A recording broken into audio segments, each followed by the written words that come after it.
And it's the final games of the regular season at Fossum Field, as it's Aberdeen Smittys baseball here on the Aberdeen Smittys Media Network and the YouTube channel. Smittys and Spearfish battling it out here for a doubleheader. Game moved from tomorrow to today, and two teams trying to finish off the regular season off strong here. The Smittys coming off a 14-4 win against Redfield Clay Kaiser, 180 there, 14-4 last night on senior night. Spearfish, they're coming off a split against Watertown. Nice win in game one, and then they lost in game two. And kind of a quick turnaround for both these teams here this afternoon. Spearfish made the trip there yesterday, closer here east. Played those two games, and now playing two here today against the Smittys. Taking a look at the starting lineups for both sides, starting with Spearfish, head coach Parker Looks and Wes Koenig. Starters will look like this here for Spearfish, post 164. In center field, leading things off, number 10, Darren Crooks. In the catcher, number 9, Tucker Weissman. Batting third, the shortstop, number 4, Walker Weissman. Batting cleanup, the first baseman, Tucker Olson. Batting fifth, the third baseman, Jack Scharf. Batting sixth, the pitcher, Sean Sewell. Batting seventh, the center fielder, Cooper Chase. Batting eighth, the right fielder, Jackson Peters Hatton. And rounding out the order in the starting nine for Spearfish and Coach Parker Looks is Bray Bauer. And Bauer is at second base. That's Crooks, Weissman, Olson, Scharf, Sewell, Chase, Peters, Hatton, and Bauer, the starters for Spearfish, post 164. On the bench, Luke Poling, Connor Johnson, Carson Wood, Riley Fierson, and Trip Donut. The starters and the bench for Spearfish, post 164. Starters for your Aberdeen Smitties, coming in with 10 wins on the year. Like we said, defeated Redfield last time out. J.L. Aviles, he's leading things off in center field, followed by Carson Borg in left, batting second. Joe Cogley batting third at second. Mike Dutenhofer, he's at first base, cleaning things up there for the Smitties. Jackson Post, he's at short, batting fifth. Levi Hoffman, he's the catcher, he's batting sixth. Branson Peterson, the DH, wow, he's been swinging a hot bat. He's batting seventh. Benny Eisenbeis is in right field. He's batting eighth, and Easton Clute, he rounds out the order. He's at the hot corner at third. Deshaun Rivera, Jackson Berry, and Donnie Kiso on the bench for the Smitties. And Drake Soderlin is the starting pitcher.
Great job, Jessica. Let's play ball.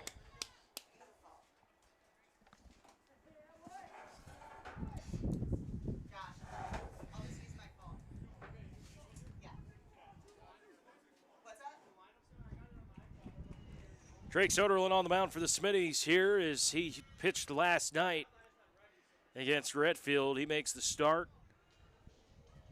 against the Spearfish Post 164 squad. Final two home games of the season here for the Smitties. They really put a full game together there last night. Got off to a 9-0 lead in the bottom of the first inning. Scored 9 runs on 7 hits. A couple RBIs from Mike Dutenhofer leading the way for the Smitties. Also Joe Cogley, a 3-for-3 night. Scored the first 9, then Redfield scored 4 to make it a 9-4 ball game. But the Smitties put up 5 in the bottom of the 5th inning to quote-unquote walk it off. And the Smitties, I think, needed a game like that considering that you played 2 on Monday this week. You played Wednesday, and now you're playing a doubleheader here today. So limited number of arms probably, and that's what Coach Steinwatt's going to have to work through. Last night you saw Jackson Post. He started the game. He picked up the win. And then Jashawn Rivera, he closed it out for the Smitties last night. So we'll see who's all available here today. Branson Peterson pitched earlier this week. Benny Eisenbeis pitched earlier this week as well. So that's, I guess, the challenge, if you will, for Coach Steinwatt and the Smitties here today. Aberdeen in the home white uniforms. Aberdeen in cursive and black. Black numbers, white pants. The sweet black and white helmets with the Smitties logo on front. Personally, my favorite uniforms. I think these are the cleanest. As for Spearfish, they're in that maroon and sky blue uniforms with maroon letters and numbers, maroon numbers, white pants. And this one's about to get underway here at 12:01. Current temperature, it's a hot one out there, a little bit on the windier side. It's currently 87. And first pitch at 12:01 is a ball, and it's 1-0. We'll get you the Smitties D here in just a moment. Behind Drake Soderlund, Levi Hoffman, he's catching. 1-0. That's a strike, pops the mitt there down the middle. Counts 1-1.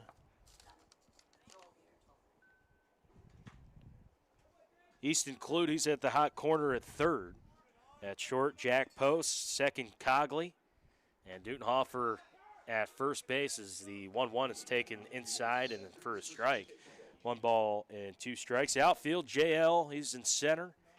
Right field is Benny Eisenbeis. Left is Karsten Borg, the defense for Coach Steinwatt and Tyson Lena, the Smitties. As the 1-2 is taken low and 2 balls, 2 strikes.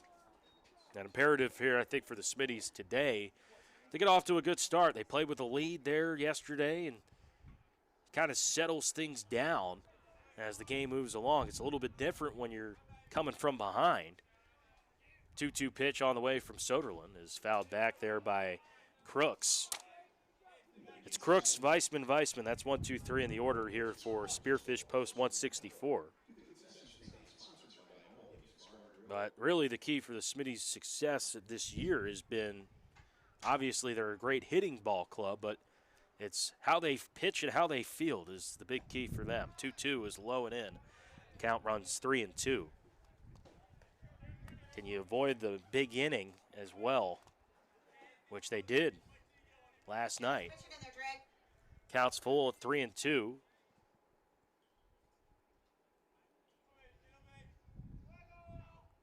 And then the 3-2 to Crooks. He walked him, ball 4. So leadoff man aboard here for Spearfish. It's a leadoff walk, and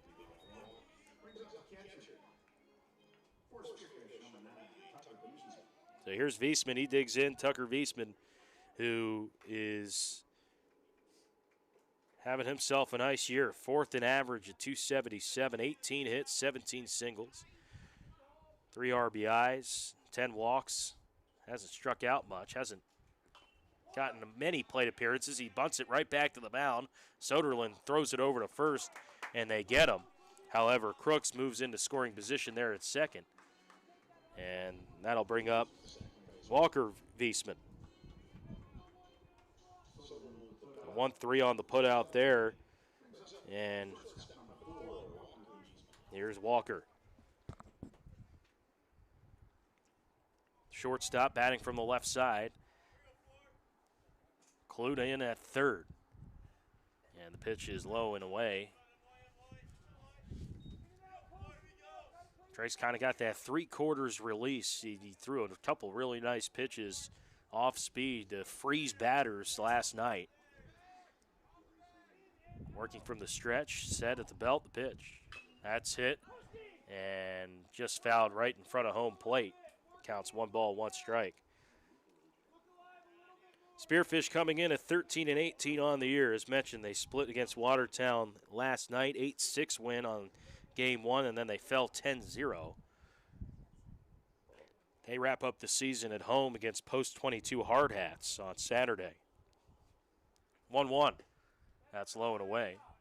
2 balls and a strike. As mentioned, Smittys coming in at 10-22 on the season.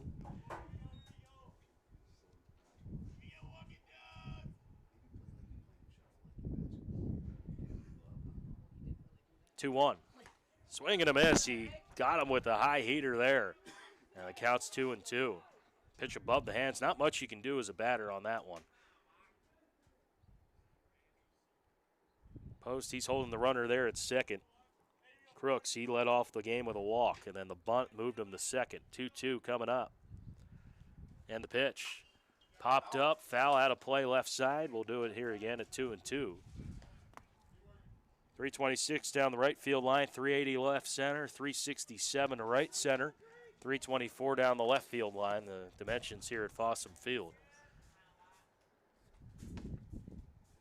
Clute now even at the bag at third. Post holding the runner on at second. He gets back to short. 2-2 is low and away, a breaking ball. Count is full at 3-2. Second time we've seen a full count.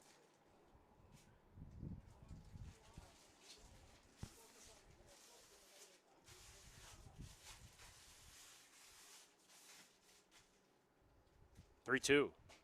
That bounces to the plate ball 4. He walked him. So Wiesman walks. Runners at second and first.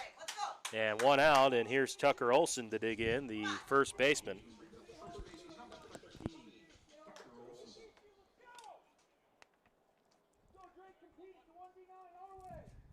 Smitty's got really play at any base in the infield. You'd love a ground ball double play here if you're Soderlund.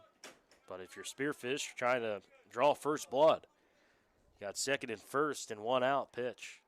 It's low and away, and count is 1 ball, no strikes there. He throws an off speed. You look at Spearfish, pretty good lineup top to bottom when you look at numbers wise.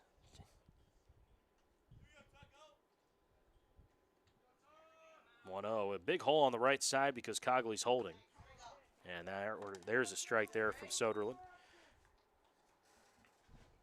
Olsing leading the team in hitting, 389 average. He's played 30 games this year. This is his 31st, 99 plate appearances, 35 hits, 27 of which are singles. As he hits one to short and Post off of his glove, and everybody's going to be safe. Post, he was looking to go to third there, I believe. The ball was getting him over that way towards the hole. Clute did a nice job covering the base. Post just didn't look it all the way in there. And now bases are loaded and 1 out. And here's Jack Scharf. So at E6, gets Olson aboard. Crooks at third, Wiesman at second, Olson at first. The pitch is up high. 1 ball, no strikes.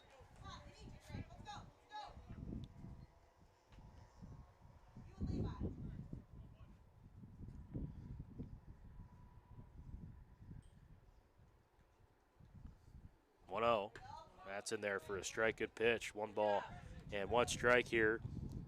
As Scharf, he's played in 26 games this year. 247 average, 19 hits, 15 singles. He's driven in 12 runs. Or excuse me, 10 runs. As that's swung on and missed. It's 1-2. He's walked 8 times. Counts 1-2 here. Early spot for Soderlund. Top 1. Bases loaded and 1 out. Here's the pitch. Swing and a miss. Got him with a heater. Above the hands. And Scharf couldn't catch up for out number 2. Great pitch from Drake Soderlund there. And now Here is Sean Soule, the pitcher for Spearfish, trying to help his cause at the plate. Obviously, he'd love an early lead on the mound. Soule hitting .247. And this is his 32nd game of the year as he takes a strike.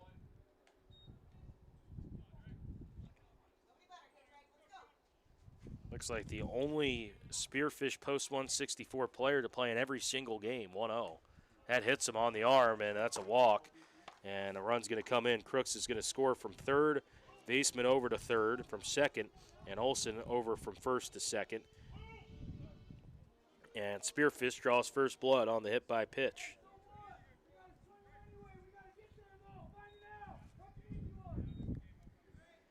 Batter here, Cooper Chase, the left fielder.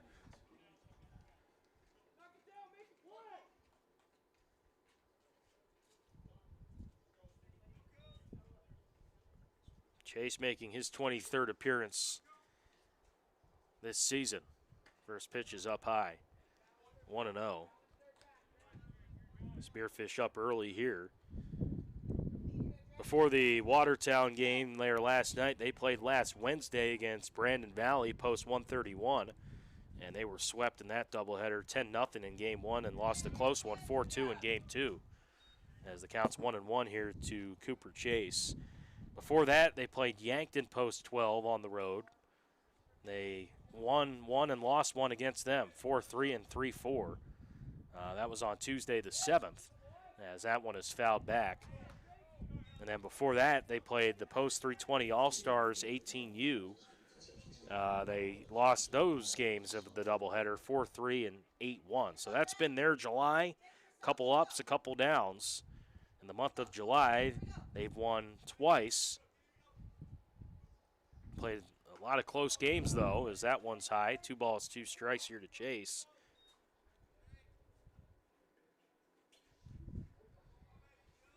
They're 2-6 in the month of July. Deep breath from Drake Soderlin, the 2-2 pitch. Just missed in. Count runs full at 3-2. It's a good spot.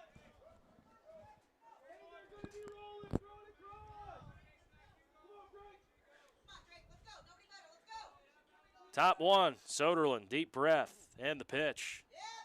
And that's fouled back. Do it again here at 3 balls and 2 strikes. Runners are going to be in motion here with the bases loaded.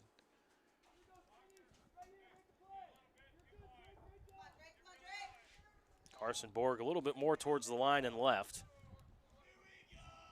And Aviles, we know how good of range he has in center. 3-2.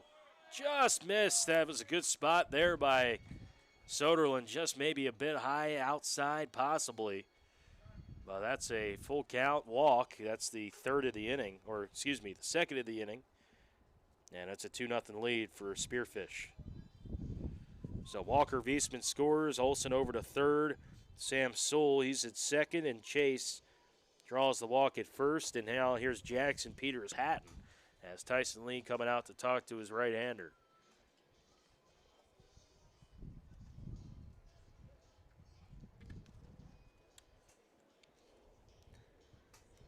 So this inning started with a walk, a bunt, sacrifice to move the runner over. 1-3 on the putout there, then a walk, E6, strikeout, hit by pitch, walk.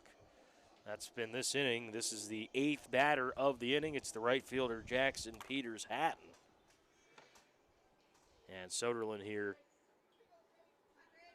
looking to record the final out of the top of the first inning.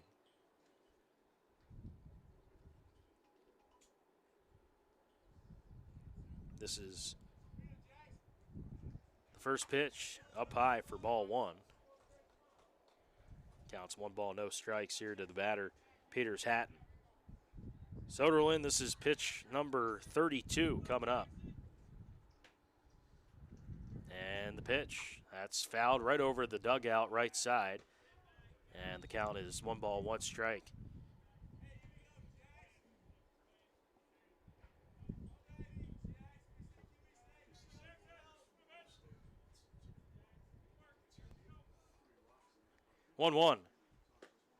That's low and away. 2 balls and no strikes.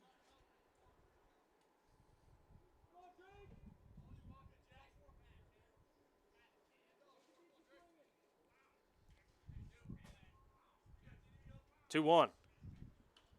That's fouled back, and the count is now 2 balls and 2 strikes. Soderlund battles back here, trying to limit the damage here at 2 runs.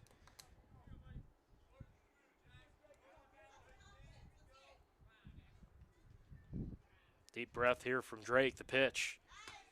Pitch is outside, and the count is now 3-2 once again.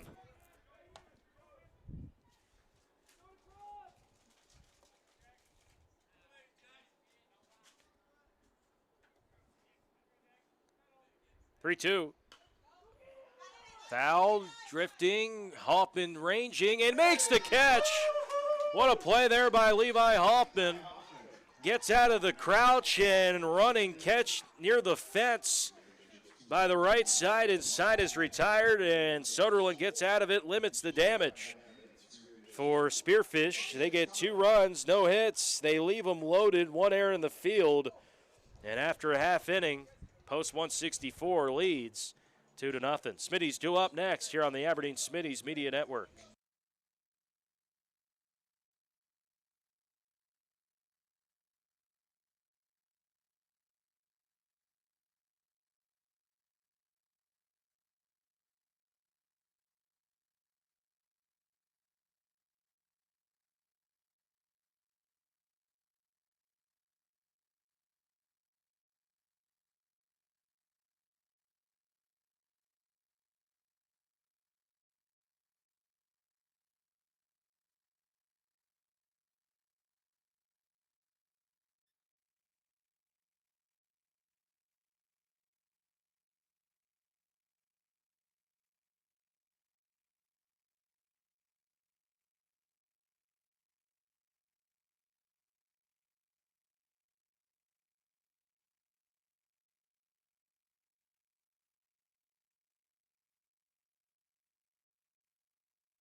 JL leading things off for the Smitties, bottom 1, and they trail 2-0. Against the pitcher, Sean Sewell, the big right-hander for Spearfish. And the first pitch to JL is taken low and in. 1 ball, no strikes. It was 2 runs, no hits, 3 left. Couple walks, hit by pitch, and an error. But good job by Soderlund and Hoffman limiting the damage, as it's 2-0 here to JL Aviles.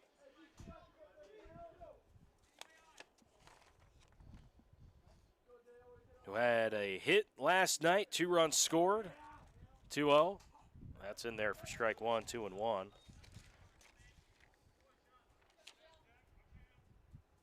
One of the 4 seniors that were honored last night on senior night, 2-1. That's in there for strike 2, 2 balls and 2 strikes. So Sewell goes back-to-back strikes on Aviles, and now he's got to protect with 2, which he does so well. 2-2 from Sewell. That one pulled to the ground right side, and it's going to get through for a base hit. J.L. Aviles leading things off for the Smitties. A single there to the right side, and that second baseman there by Bray Bauer, he just ran out of real estate, if you will, and is just couldn't get there in time as the ball was tagged there by Aviles. Hit hard enough where the second baseman, Bray, couldn't get over to his glove side to make the catch or make the play. So Aviles the lead off. He's going to try for 2. Pitches a ball, I believe, and the throw is a little wide. Aviles, he's going to go over to third, and there's going to be no throw. So J.L. Aviles gets all the way to first to third on the stolen base.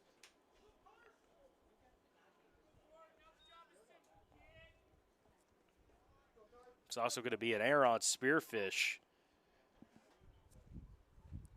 They'll allow him to get the third. So count, I believe, 1-0. And Borg swings through that one and actually gets a piece. And the count is 1-1.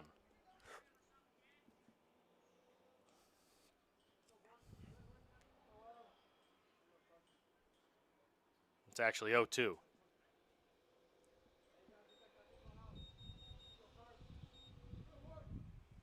0-2. That's it on the ground to the right side. Aviles, he's going to get home in an RBI ground out for Carson Borg. So the score 2-1. Smittys get on the board there on the RBI by Carson Borg and Joe Cogley. And again, that's how it's done right there. Put the ball in play, right side, with a guy on third. Bring him home. That's exactly what happened there. The Smittys cut the lead, or cut the deficit in half. As Cogley hits one deep center field off the NVC sign. This could be two. Cogley thinking three, and he puts the brakes on it too. Swinging first pitch there, Joe Cogley. Man, is he seeing the ball well. Had 3 hits last night. He jumps on one there early in the count. And Smittys have something rolling here in the bottom of the first inning. A 2-1 score, 1 out. And here's Dutenhofer.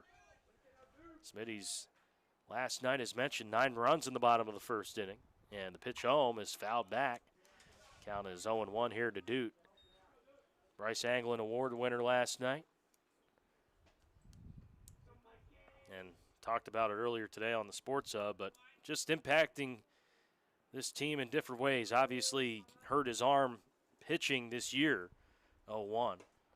And that one is inside 1-1, but finding different ways to help his team out, whether it's DHing at the plate. He's played some first base this year. And 1-1 is in there for strike, 1-2.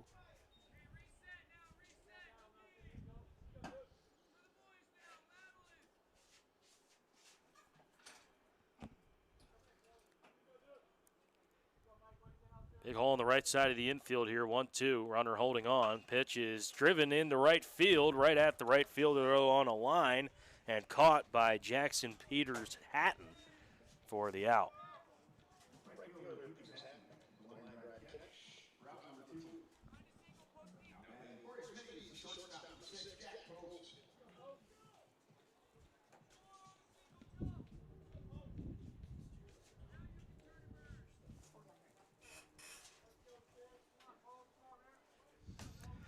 So Jack Post, the batter here, with 2 out and 1 on after the line out by Dutenhofer. And Post swings at the first pitch, grounds it over to short. Fielding it is Wiesman, throwing it across the diamond in time. And side is retired. After 1 inning, Smittys do get a run back. 1 run on 2 hits, 1 error, and 1 left. After 1, it's 2-1 Spearfish on the Aberdeen Smittys Media Network.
Ray Bauer leading things off for Spearfish in the second inning.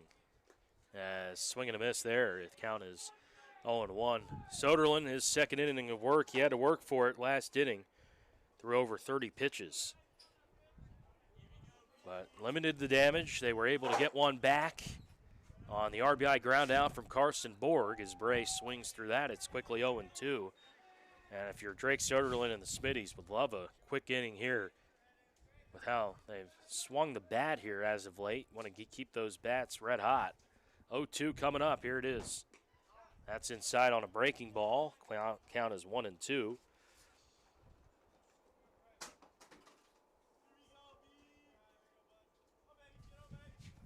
Game certainly has implications when you talk about standings. 1-2 is low and away. And the count's 2-2. Now, potential first-round playoff matchups.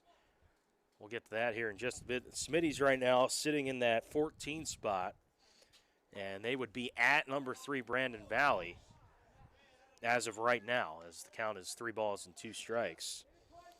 The 15th seed is Huron right now. They are at Sioux Falls West at the moment. Again, still got some games happening today, a lot of games actually in Class A.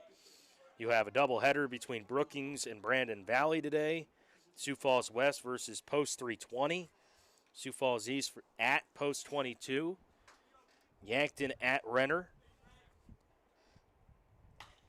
As that one is hit up the middle for a base hit, Bray leads things off in the top of the second inning. And that's the first hit of the day for Spearfish. And then we talked about it already, but Spearfish is home versus Post 22 on the 18th. So that's the upcoming schedule in Class A. But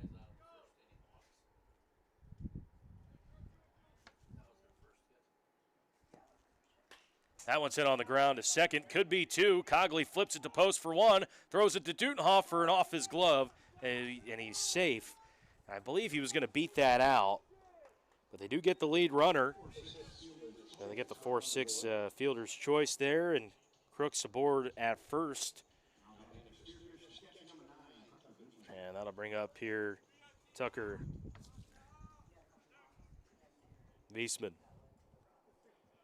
the catcher who bunted Crooks over to second last time.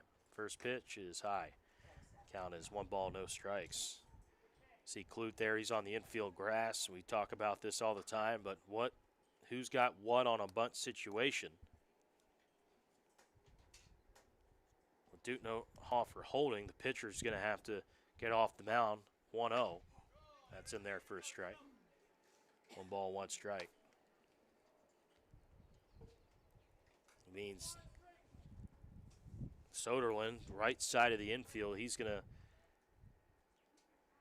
have the bunt. Obviously, Clute's going to be charging in from third.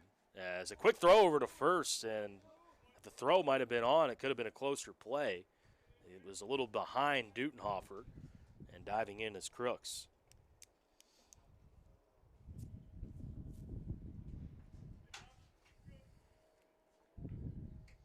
One, again, another throw over and a close play, but diving in there, getting his hand in is Crooks. And you look at some of the standings here through July 15th. Spearfish 3-14 in Class A play. Smitty's 4-17, but they got, it looks like, about 2 more power points, if you will, or just under 2 power points. So big game for both these teams here tonight when you talk about, or today when you talk about positioning and who you could possibly be playing.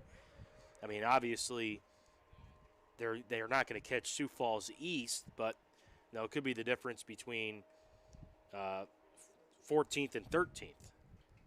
So it's could be the difference between playing Brandon Valley and Yankton in the first round playoff matchup. So just kind of have to wait and see with the doubleheaders going today. 2-1 the count.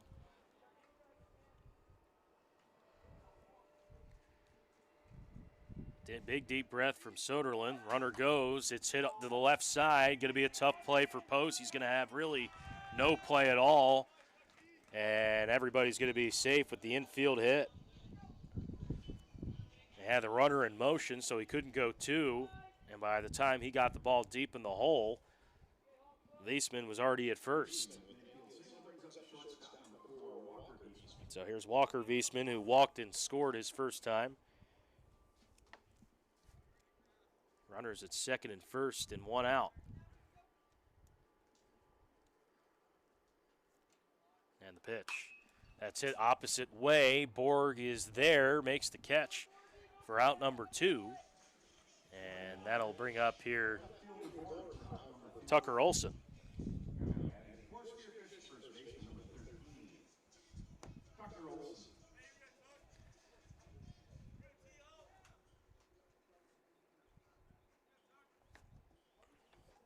So Olson, he reached on an error his first time, and he's 6. And he was stranded at third. Here's the first pitch, is low.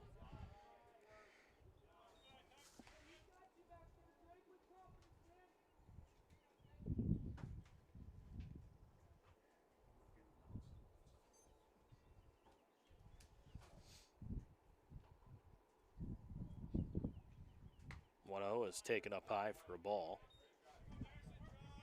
And the count 2-0, and Soderlund falls behind here.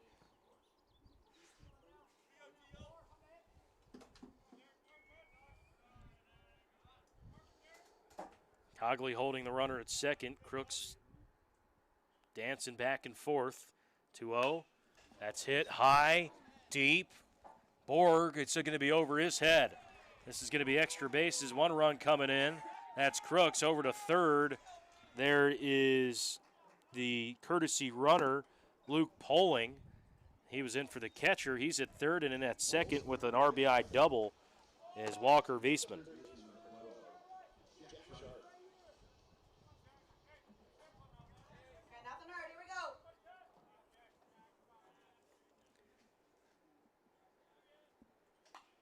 And the score 3-1 as that one's popped up out of play. Batter here.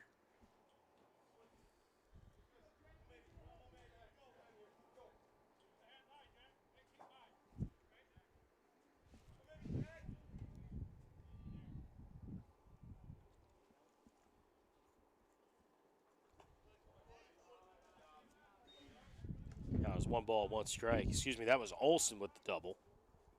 As Wiesman, he flew out. So here's Scharf. Scharf, he struck out his first time at 0 for 1. Second and third, 2 down, then the pitch. That's low and away. Runner coming home. Could be a play at the plate, and it won't be. As getting home there is Luke Poling, the courtesy runner, and it's 4-1 Spearfish.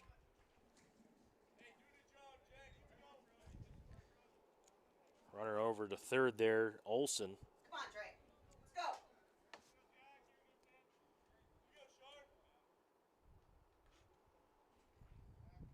Pitch 2-1. That's on the corner, strike 2, 2-2.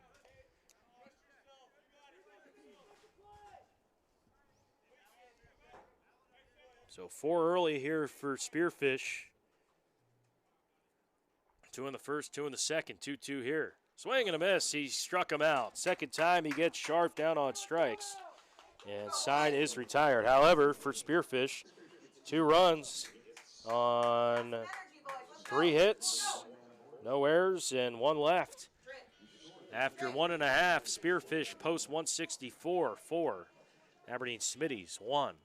Coming up for the Smittys in the bottom of the second, Hoffman, Peterson, and Eisenbeis. Back in a moment on the Smittys Media Network.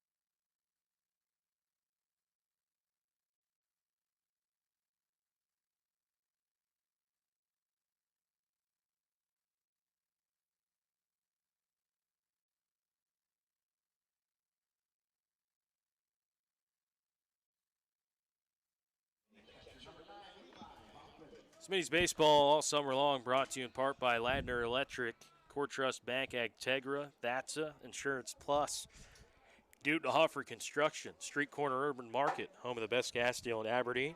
Pay 20 cents per gallon. When you use Dino Pay, you can download the Dino Pay app for the Google Play Store or the Apple App Store. 1-0 the count to Hoffman. He fouls that one back. Great Plains Bank, Har Motors, Domino's, Stephen Lust Automotive, Geff Dog, NVC, and more. 1-1. Popped up, shallow. This is in the infield, and right at the shortstop there, Walker Viesman for out number 1. So P6 there on the putout, and Branson Peterson will dig in the batter's box here for the Smitties. Talk about a guy who's seeing the ball well, Branson Peterson. Had a couple hits last night. In fact, in the game, he had a 2-for-4 going as he hits that one on the ground to short. Viesman fires across the diamond for out number 2. And 2 quick outs here for Sean Sewell, and Spearfish post 164. And here's Benny Eisenbeis, who last night in the bottom of the first inning had a 2 RBI opposite field triple. Hit one down the line there in third and dug for 3. He was a 1 for 2 last night. As Rivera, he came in to pitch last night and came in for Eisenbeis. Pitch home to Benny's low. 2 down here in the bottom of the second inning. 4-1 Spearfish lead. 2 quick outs for the Smitties. And the pitch. That's outside. It's 3-0. Easton Clute, he's on deck. And then the top of the lineup with Aviles.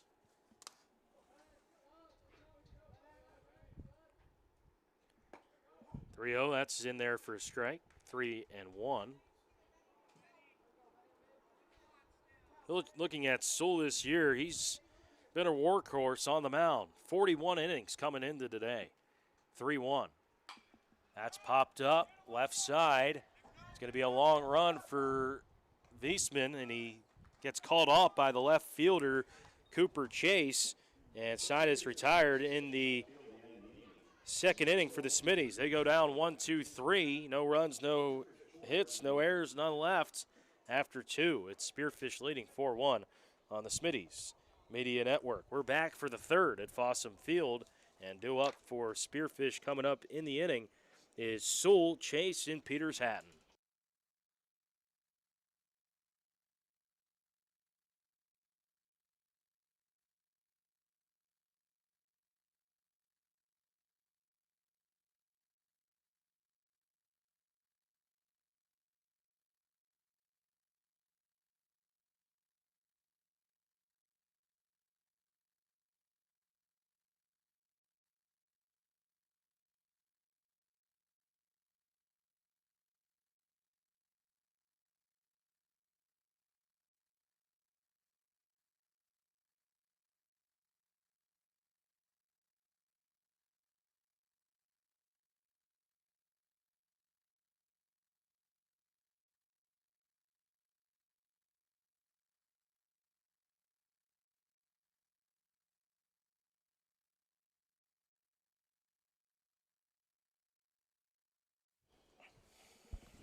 Third inning at Fossum Field, and the Smitties trailing 4-1. Went down 1-2-3 in that bottom of the second inning. And Drake Soderlund back out there. It is third inning of work.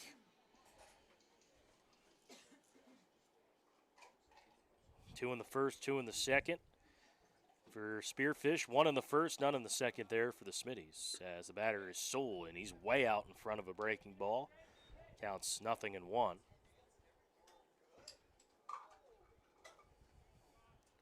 0-1.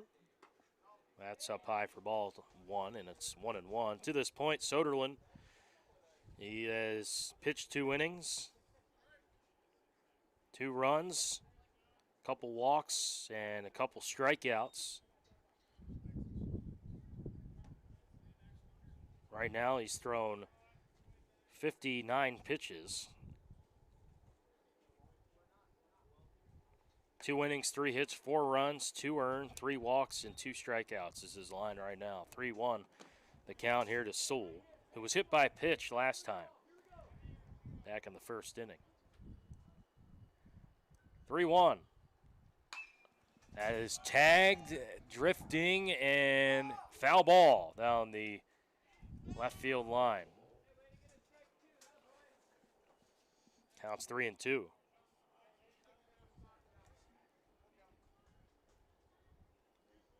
I feel like we've said that a lot here this afternoon. 3-2, but Come on, Drake.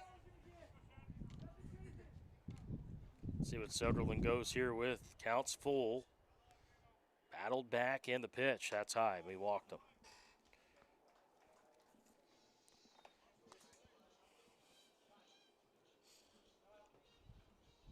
And the 4th walk issued there by Soderlund, as Coach Taiwan, makes a call to the bullpen. And that's going to be it for Soderlund. He did pitch last night. We said it's going to be interesting how the Smitties navigate the whole pitching here today. We'll see who comes on the mound as Soderlund heads to the dugout.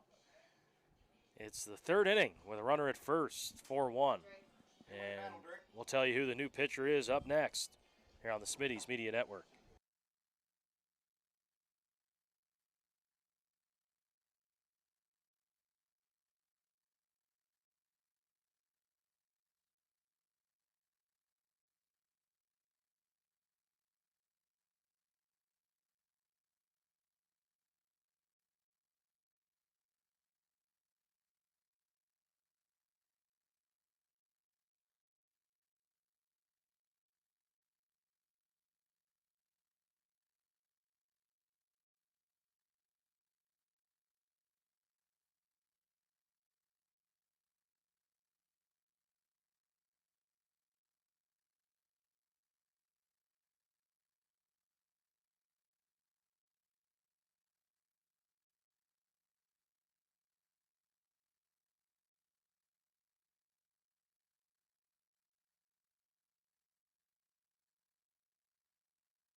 Back here on the Smitty's YouTube channel, top 3 new pitcher on the mound is Jack Berry.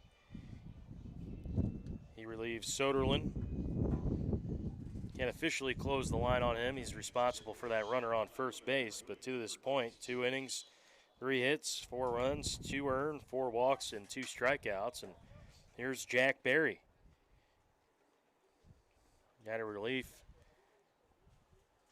And the batter is Cooper Chase, swinging through that one, and it's 0-1. So I believe Soderlund, he's out of the game, and the infield remaining the same with Clute, Post, Cogley, and Dutenhofer. Runner going, pitches a strike, throw on a hop, hits the runner. And in there safely is the courtesy runner there for the pitcher.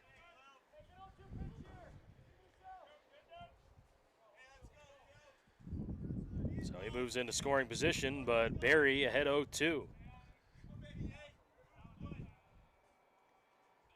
And the pitch, breaking ball outside. 1-2.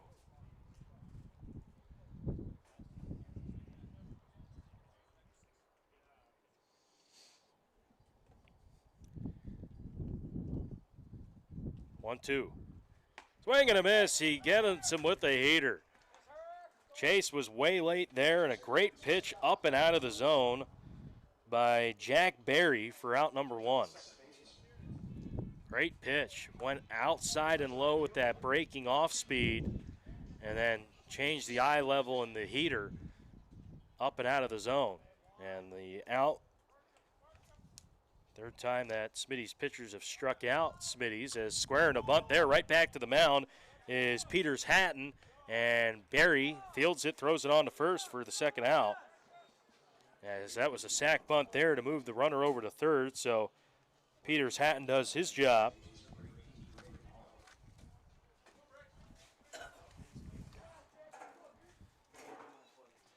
And the batter here is Bray Bauer, who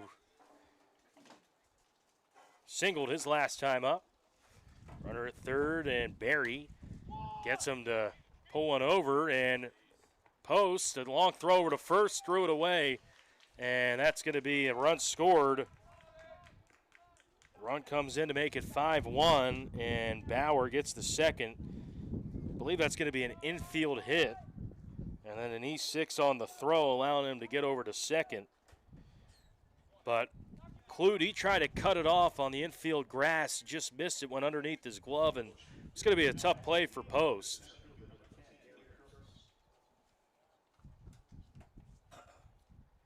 So an infield hit, an E6, and it's a 5-1 lead. And the batter here is Darren Crooks, who walked and scored, reached on a fielder's choice as well and scored. He swings at a high heater, 0-2, and right now Barry really hitting his spots well in relief. Deep lead over there at second. And the pitch. Swing and a miss. He got him with the breaking ball. Jack Berry with a nice pitch there, and the Smitties retire the side here in the third inning. And a little pep to his step. Berry coming into the dugout. As for Spearfish in the inning, they score 1 run, 1 hit, 1 error, and 1 left on. After 2.5, the Smitties trail 5-1.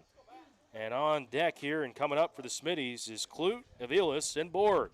Your home for the Aberdeen Smitties is the Aberdeen Smitties YouTube channel.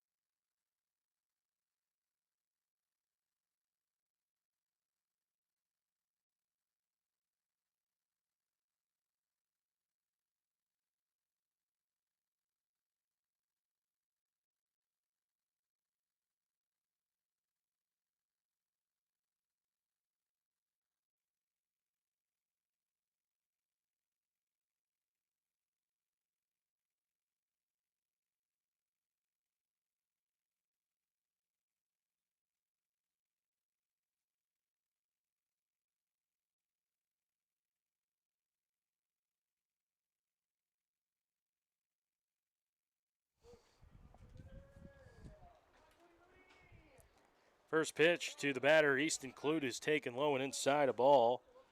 And the count is 1 ball, no strikes. It's 9-1, 2-2 up for Aberdeen as they trail by 4. And Sean Sully threw a 1-2-3 inning in the second. And Clute leading things off.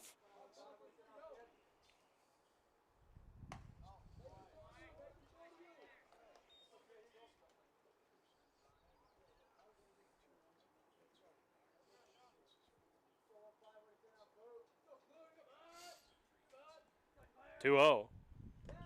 That's low, a ball, 3 balls, no strikes. Today at the ballpark, hacky sack day.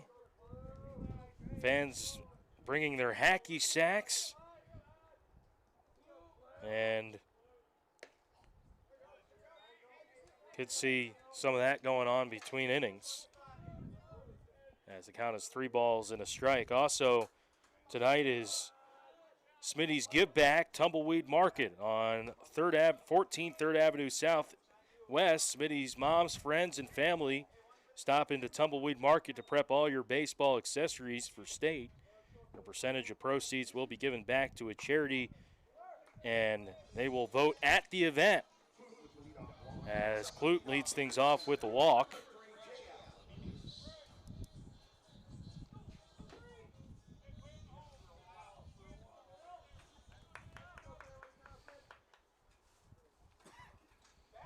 Smitty's partnered with local vendors, and this is the first ever Smitty's Moms and Friends Give Back. And again, that's at Tumbleweed Market, 14th 3rd Avenue Southwest from 5 to 8 here tonight. As Aviles takes upstairs. He singled, stole a base, and scored in the second.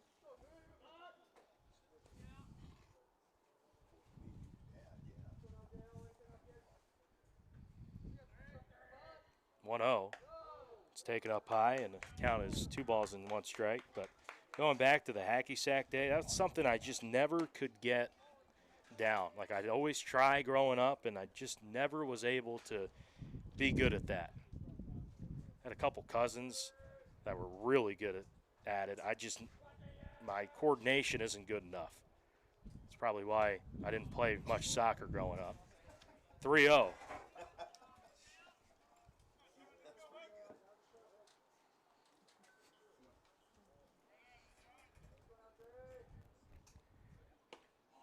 That's taken for a strike, 3-1.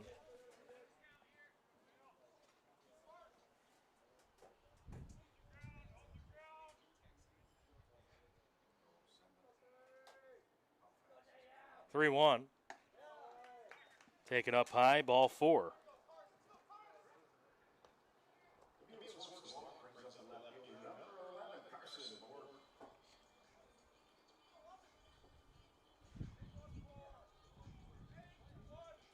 So you got runners at second and first, no one out. Couple walks. And Carson Borg, he's just digging into the batter's box. RBI ground out, his first time to the right side.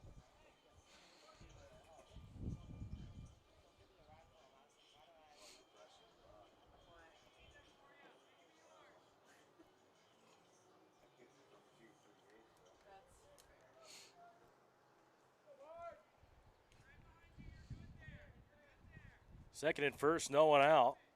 And Borg takes up high and in. Count is 1-0 to him. And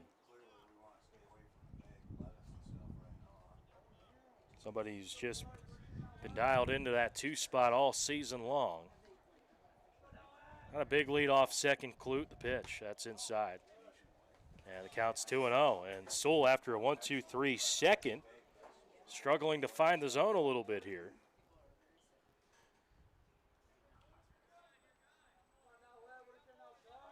Sewell looks at second, and the 2-0. That one spiked to the plate, 3-0.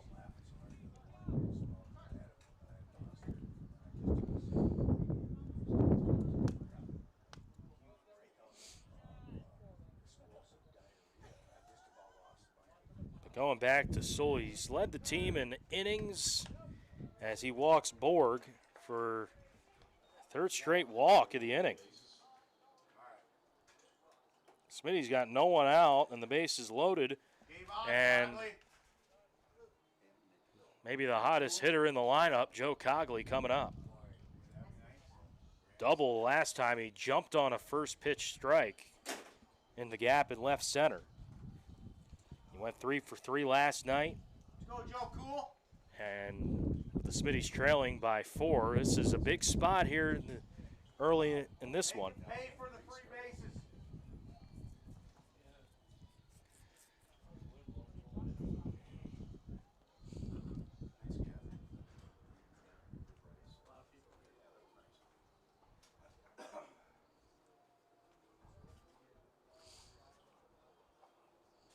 Look at Cogley, what he's been doing with the extra base hits. This year he's got 2 doubles, 2 triples, 15 runs batted in. And just kind of looking at what he's done as of late.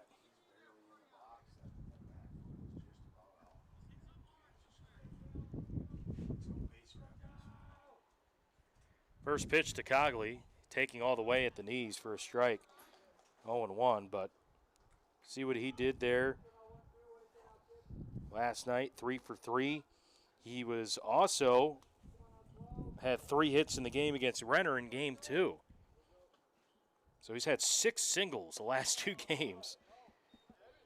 An RBI, 2 runs, and a walk. So he's had 6 singles and a double the last 2 games plus. Counts 2-1 as he misses inside, and Sewell falling behind once again. Dutenhofer on deck, but Clute at third, Aviles at second, and Borg at first. 5-1 game in the third. The pitch to Cogley. Gets underneath that one. It's into shallow left, and making the catch, losing his hat as the left fielder, tagging from third, and Clute in standing. And the Smitties do get a run, but close play there at home plate. As a good throw from Cooper Chase and left. Tucker Wiesman just unable to catch that. If he was able to, Clute might have been out at home. Did not slide, but the Smitties do get a run in. So Aviles, he stays at second, and Borg at first, and the sac fly there by Cogley. Dutenhofer swinging at the first pitch. He fouls that one. Left side out of play. Third baseman running out of room there. Jack Scharf.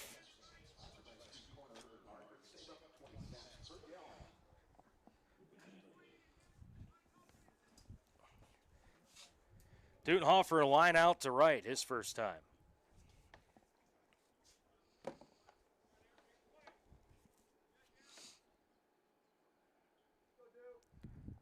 Oh, 1.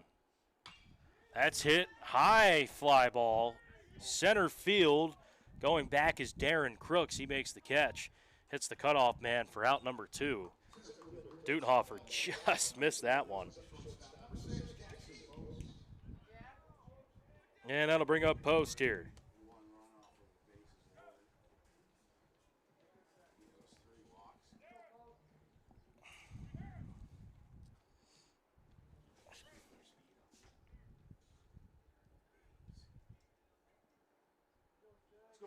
Let's go, 6. First pitch. That's in there for a strike. 0-1 here to Post. Post, he grounded out to short his last time. Back in the first inning. Big hole. 1 in for the Smitties here in the third. Sac fly by Cogley. Second and first, swing and a miss there. It's quickly 0-2 to Post. That one below the knees, and counts quickly 0-2, and now Sewell ahead.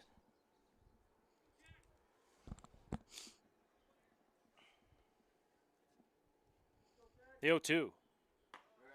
That's up high for ball 1, 1-2.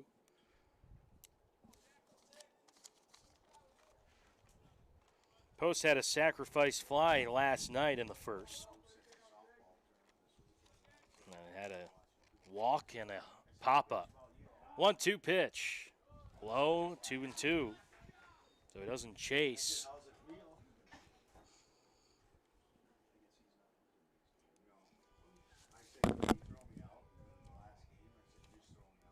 Coming up for Spearfish in the fourth inning, 2-3-4. Wiesman, Olsen. 2-2 pitch. Fouled back. Count stays at 2-2. Just got a piece on a high and in fastball. He's way back in the box.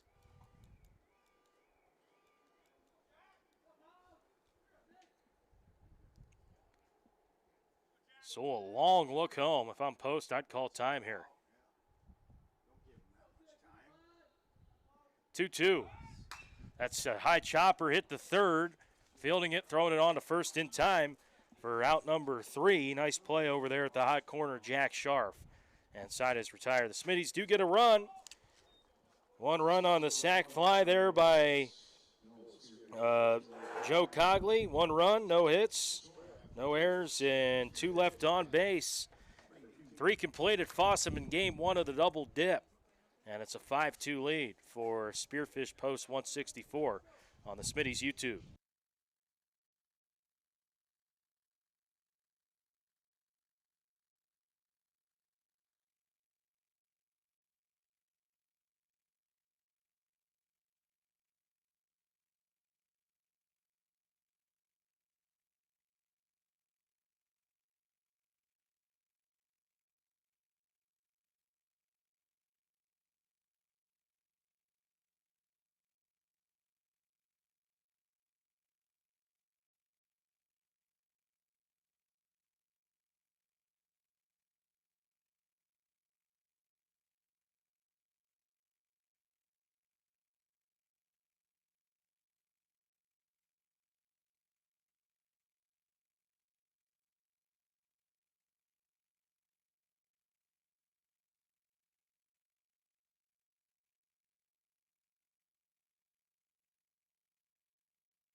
One on the count here to Tucker Viesman in the 4th inning. Pitches a strike there, 1-1. Viesman a 1 for 2. This is Tucker, a sac bunt or a bunt that was 1-3 put out in the first. He singled and scored in the second, and he's ahead 2-1 here in the 4th. Jack Berry on the hill. He got the 3 outs there in the second, relieved Soderlin of his duties. And the 2-1 pitch here. That is grounded over the base and just foul.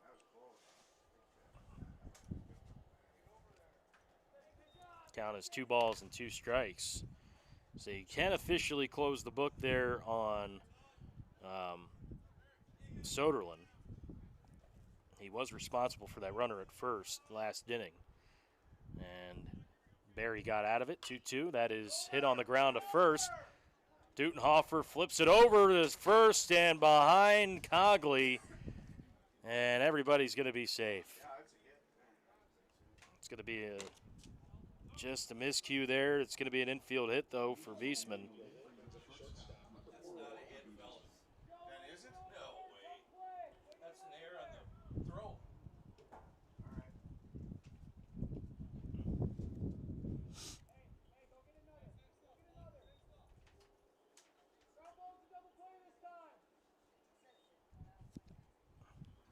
Officially mark it an E3. As a swing and a miss there by Walker Viesman. And again, just a little miscommunication there in the infield. You had Cogley going over. Barry was a little bit late over there at first. The throw was behind, or the flip, I should say, was behind Cogley. This could be 2 here, though. Cogley flips it to post for 1, and they get the out, force out. But Viesman there, and they're at second. Or Walker Viesman, that is, safe at first. So 4-6 on the fielder's choice. And Walker Viesman on at first for Tucker Olson, who doubled last time. He also reached on an error in the first. And the pitch, that's high. And the count is 1 ball, no strikes. Olson's been stranded at third twice. 1-0 pitch. That's inside. And the count's 2 balls, no strikes.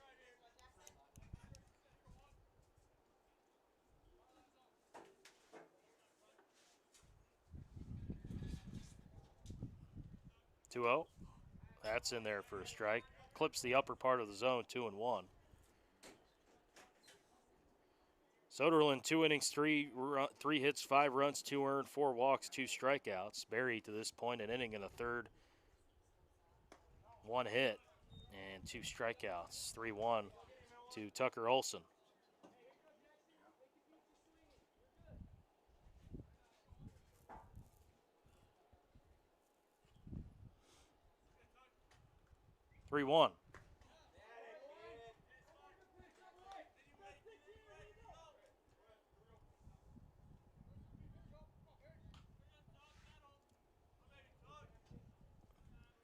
Counts 3-2 here to the batter.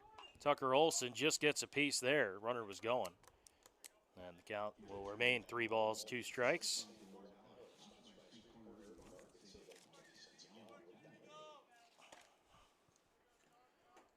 Barry's thrown 21 pitches, and he's pounding the strike zone.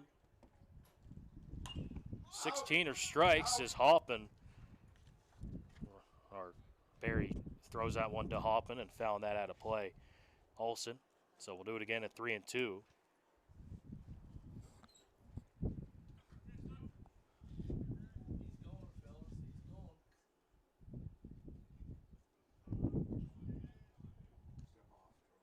Runner going again. Pitch is low and away.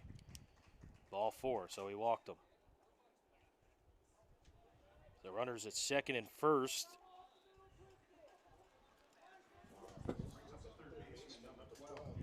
And Jack Scharf, who's struck out twice and 0 for 2, both swinging.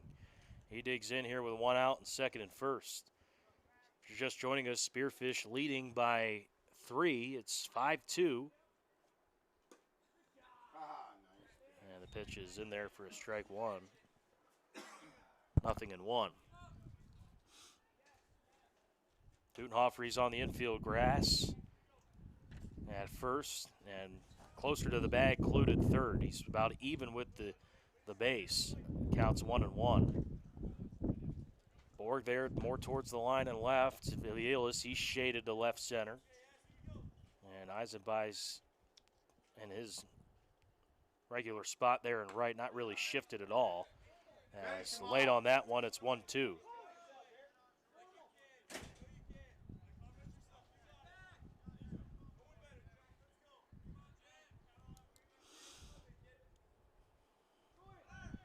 One, two. He got him. Look at strike 3.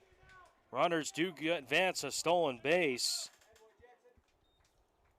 So they get the double steal on there and moved into scoring position, but they do get the strikeout. And third time that Scharf is struck out here today. And here is Sean Sewell, who walked and scored last time. He was also hit by a pitch. And Barry from the windup here takes that one a little high, and the count's 1-0.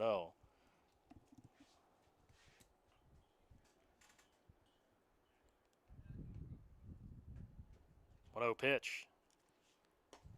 Good spot on the outside, just missed. Counts 2 balls, no strikes.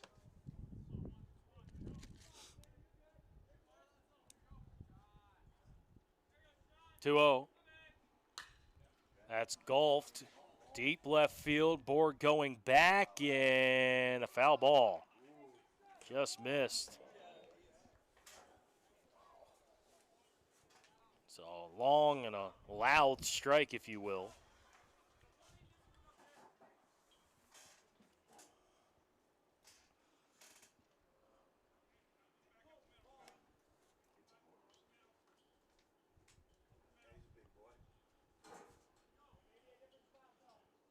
Continuing to warm up here at Fossum. 89 right now.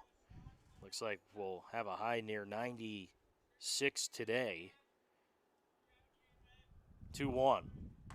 Nice Good pitch there, 2-1. It's now 2-2 on the outside. Eastman at third, and at second is Olson. 2-2 pitch from Barry. Fouled over the dugout. Right side over Spearfish's dugout. And the count is 2 balls, 2 strikes.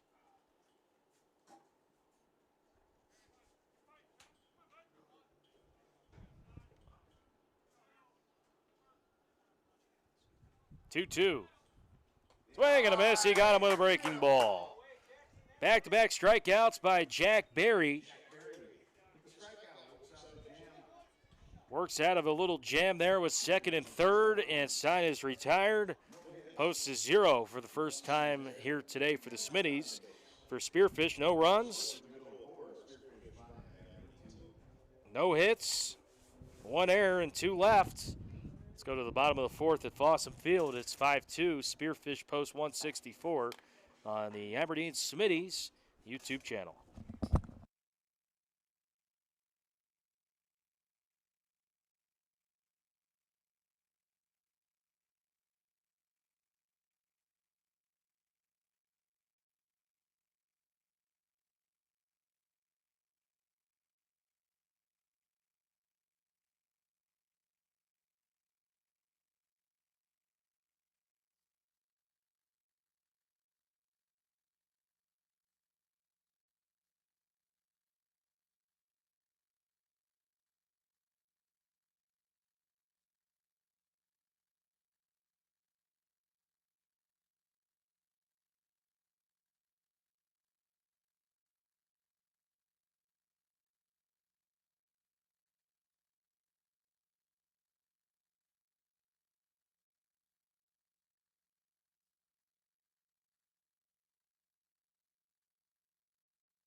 Levi Hoffman leading things off for the Smitties. That's 6, 7, 8 in the order. Hoffman, Peterson, and Eisenbeis.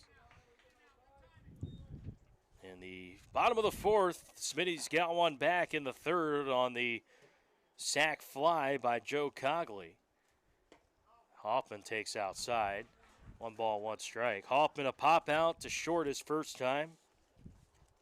Soul out there his 4th inning of work. Thrown 3 innings, struggled to find the zone last inning, found it with the bases loaded as that one is drilled towards the line in left field and foul.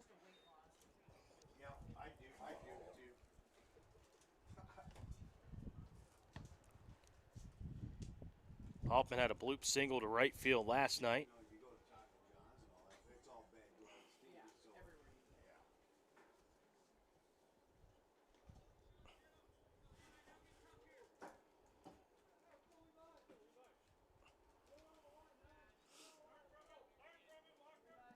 As the count, 1 ball, 2 strikes to Levi Hoffman.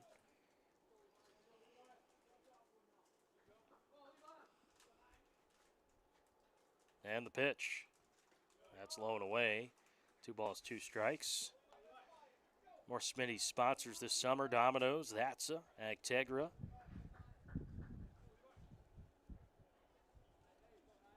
Orthopedic Physical Therapy Center. Agtegra 2-2 pitch. That misses 3-2. Babcock Family Chiropractic right in Sudlow, the Bryce Anglin side. Wendy's, Merksbauer Meyer Dental. Plains Commerce Bank and Aberdeen Cleanall. 3-2 here to Levi Hoffman. The pitch, high sky pop-up. Shallow, and the shortstop dropping that. I think it's going to be foul. Walker Wiesman, he just lost it. And Hoffman's able to stay alive.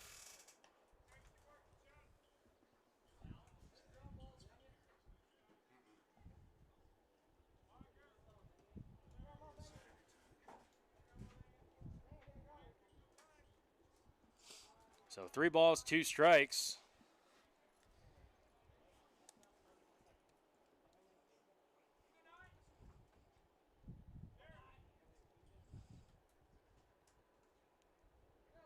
That's the 3-2. That is foul down the third base line again at 3-2. As the Smitties definitely appreciate the advertising partners tremendously throughout the summer. Payoff pitch coming up. Hoffman 0 for 1. That one hit the other way, and it could be extra bases. This is going to roll all the way to the right corner. Hoffman losing his helmet, and he will get into second for a double. Levi Hoffman will lead off two-bagger. And the Smitties have something rolling here in the bottom of the fourth.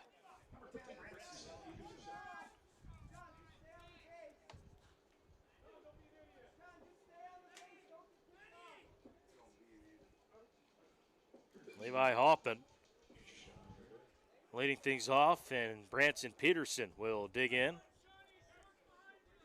Peterson, he's an 0 for 1, a ground out to short his last time. Mentioned it, he's been swinging a real hot bat. Had a couple hits last night. He was 2 for 4 last night with a run scored. And he's kind of inserted himself in the lineup. More of just kind of a pitching specialist, but Coach Steinblatt has threw him into the lineup more as a DH a little bit more. 0-1. That is hit. Line drive into left field, a base hit. Jashawn Rivera, the courtesy runner for the catcher, he's going to score from second. And Branson Peterson with an RBI single. And the Smitties get another one back. It's 5-3. Ripped down the third base line over the outstretched glove of Jack Scharf. And into left field in front of Cooper Chase. And here's Benny Eisenbeis. Flew out to left his first time at 0 for 1. Top half, top half. Not a big lead at first there for Peterson. Somebody that doesn't have a lot of speed, as we're going to see a mound visit here.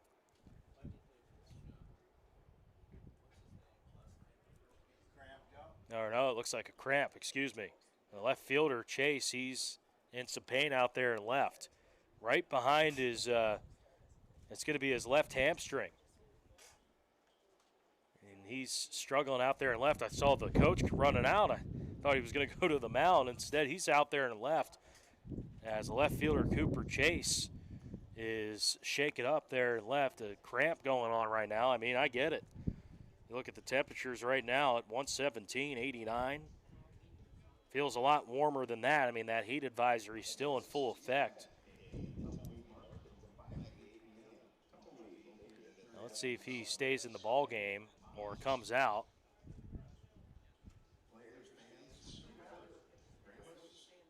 Smitty's give back night tonight, 5 to 8 p.m. Tumbleweed Market, 14th 3rd Avenue Southwest. Smitty's moms, friends, and family stop into Tumbleweed Market to prep all your baseball accessories for state. A percentage of proceeds will be given back to a charity, and they will vote at the end of the event. You can join them tonight, 14th 3rd Avenue Southwest, Tumbleweed Market. They partner with local vendors and do the first ever Smitty's Mom and Friends Give Back Night. Stop in for free will donation, snacks and drinks, as well as baseball jewelry, hat bar, permanent jewelry, swag shop, t-shirt, and more. You can also bring the vehicle you're bringing to state to be decorated. That's happening tonight, 5 to 8, Tumbleweed Market, 14th 3rd Avenue Southwest.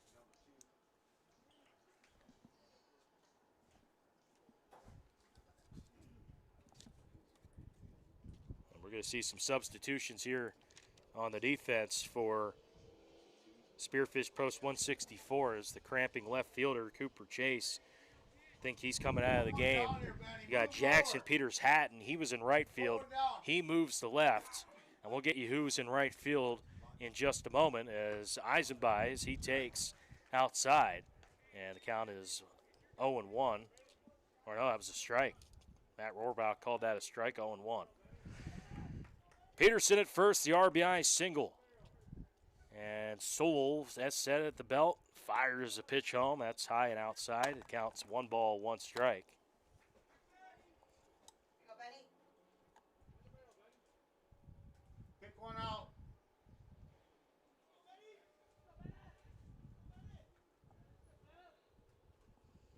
1-1, that's low and away. 2-1. Eisenbeis, we talked about his first at bat, but he had that 2-run triple in the first inning, part of that 9-run first last night. 2-1. That's a strike on the corner. 2 balls, 2 strikes. So 2 called right around that area. And you look at the pitch sequence here from Sewell. He's attacking that outer half. Peterson about a 2-step lead at first, 2-2. That's a high chopper hit to second. Going to be a tough play, and underneath the glove of the second baseman there, Bray Bauer, and everyone's going to be safe. So Eisenby is aboard there on the E4. And runners at second and first with no one out, and here's Easton Clute. Clute, the go-ahead runner, or go-ahead run there at home plate. Eisenby is the tying run there at first in the bottom of the 4th. As Clute squaring to bunt, the first baseman way in on the grass as he fouls that one off the catcher. And the count is 0-1. You see Tucker Olson there at first. He's pretty much right in front of the dirt as now he backs off a little bit. This is going to be a sacrifice situation for Clute if he can get it down. Counts 0-1 to him. 0-1. That's a strike, 0-2. So he's got to protect with 2 strikes. Let's see if Olson moves back to his normal spot. He's going to stay up. Maybe moves back a half step. 0-2 here, Sean Sewell. 0-2 pitch. That's hit in the left field, a base hit. Peterson will move over to third. Eisenby's to second. And a single there for Easton Clute, and the Smitty's got him loaded for the second time this afternoon.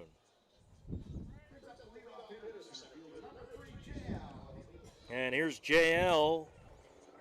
Single and a run scored in the first. He walked in the third.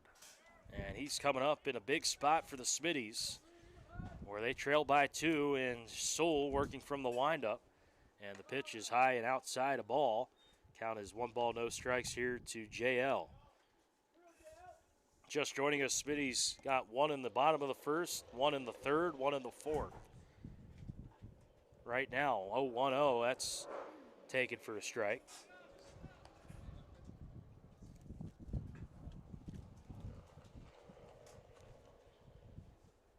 Count is 1 ball, 1 strike here to JL. And the pitch. That's lifted high, sky, fly ball, drifting foul. It will be. And that's going to be 1 ball, 2 strikes. As for Spearfish, they scored 2 in the first, 2 in the second, 1 in the third, 0 in the fourth. Let's go, JL. Base hit, scores 2. Here we go. As they're starting to see Sewell a little bit better, the Smitties. He's nearing 70 pitches. He's at 69 right now. He's faced 18 batters. 40 of his 69 pitches have been strikes. 1-2, no one out in the bottom of the 4th. And Aviles digs in here, the pitch. That is hit. Opposite side in the gap. It's hanging in the air. And the left fielder lost the ball. And everybody's going to come home to score here. Aviles, he's going to head over to third with the triple. So the left fielder,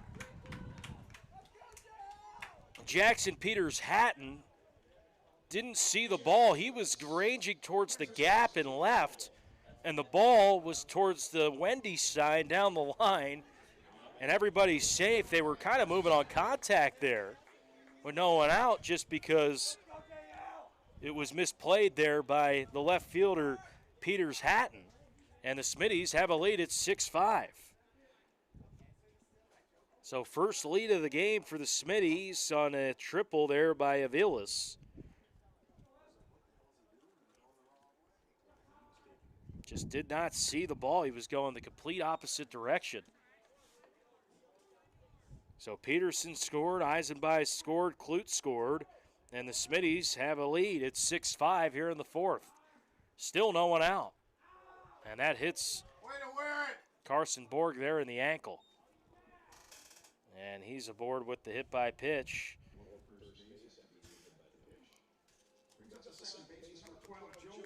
And here's Joe Cogley with runners on at the corners. A 6-5 game, no one out. And this might be the end of the line here for Sewell.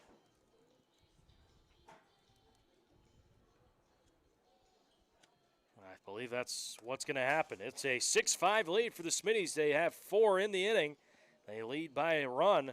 Runners on at the corners. We're going to see a new pitcher for Spearfish. We'll tell you who it is next on the Smitties YouTube channel.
New pitcher on the mound is Tucker Olson. Over at first is Sewell. That's a straight switch defensively. And right field, by the way, is Luke Poling. As the batter taking Cogley over to second, and out is Carson Borg. And he's caught stealing there at second. Josh Steinwatt can't believe it.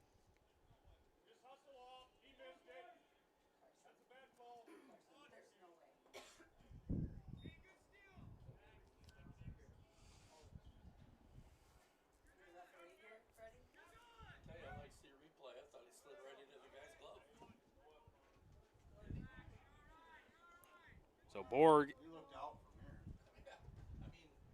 Catcher made a perfect throw. The guy catches the ball. He looked out. And he slides into the glove. Yeah, looked like it to me. So Borg, Probably the first time he's been thrown out all year.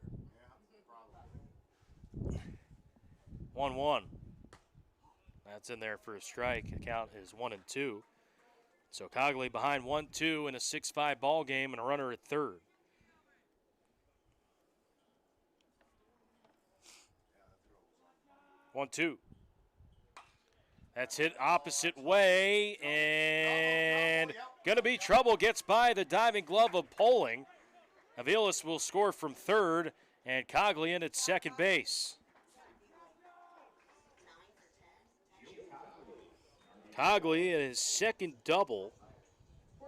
Another run in there for Aviles, and it's 7-5 Smitties. Their outfielders are having trouble.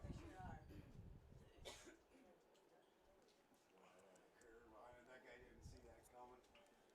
She was hooking. So Cogley on at second base. And that pitch is in there for a strike. It's 0-1. Now looking at Cogley, we talked about he was 3 for 3 there last night. You add that with today, where he's 2 for 2 with a double, 2 doubles and a sac fly.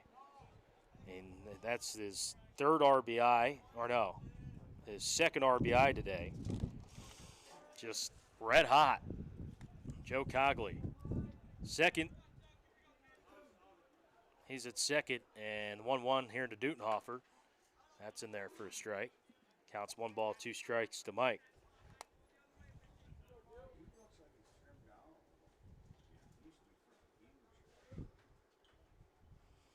Dutenhofer up in the box here, 1-2, as Olson fires home. That's hit in the gap and right at the right fielder there, Poling. He makes the catch. Cogley will tag from second to third, and he will be in there safely.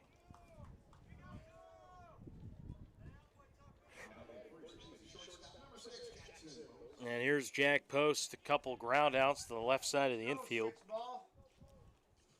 1 to short, 1 to third.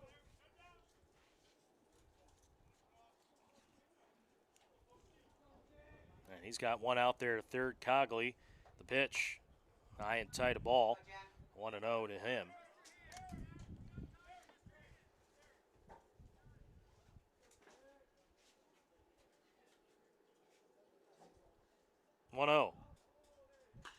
That's hit deep right center. Going to be a long run. And making the catch there in right center is Darren Crooks. Inside is retired. 9 come up to plate for the Smitties. They plate 5 runs. 5 runs, 5 hits. 1 error. And 1 left on. After 4, Smitty's lead by 2. It's 7-5 on the scoreboard as we head to the 5th. The later innings here at Fossum Field on the Smitty's YouTube channel.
Luke Poling leading things off for Spearfish in the top of the 5th inning. 7-5 lead for the Aberdeen Smitties. 5 runs there as Poling squares the bunt down the third base line. It's a beauty, but he gets foul. Nice job there by Clute making the play and making sure that thing didn't turn back fair. So it's 0-1 here to Poling, who is coming in for Cooper Chase. And Chase, he was dealing with the cramps in left field, so he's out. Poling his first at bat here today. And the 0-1 from Jack Berry. Swing and a miss, 0-2.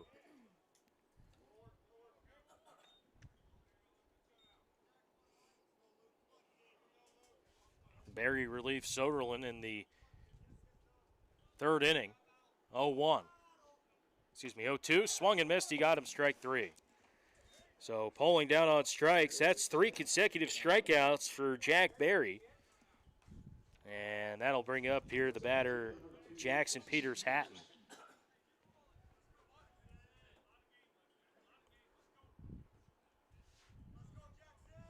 Berry 2 1/3 innings, a hit, a walk, and he struck out 5. As there's another swing and a miss, 0-1.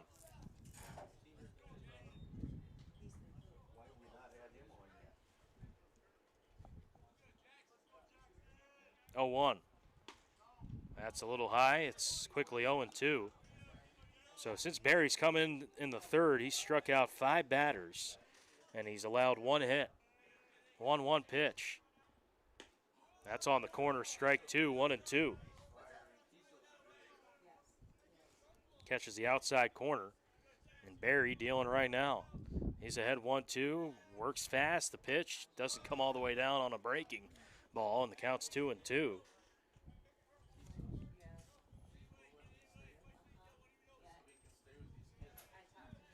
2-2.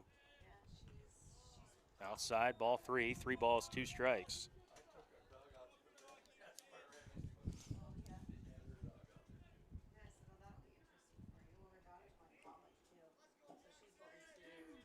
Three-two coming up here to Peters Hatton. Strike 3 called. He paints the outside corner. And Jack Barry is feeling it right now on the hill. Barry with now 4 consecutive Ks, give him 6 out of relief. And that'll bring up Bray Bauer. Now this is exactly what you want for the Smitties here after a 5-run fourth.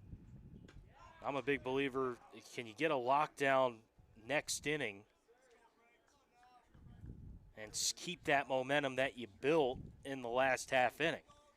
And Barry right now is ahead 0-1 to the batter Bray. That one's popped up right to J.L. Aviles there in left center, and he will make the catch for the final out of the 5th. The 1-2-3 inning for Jack Barry and the Smitties. 2 strikeouts and a flyout, and we head to the bottom of the 5th at Fossum Field.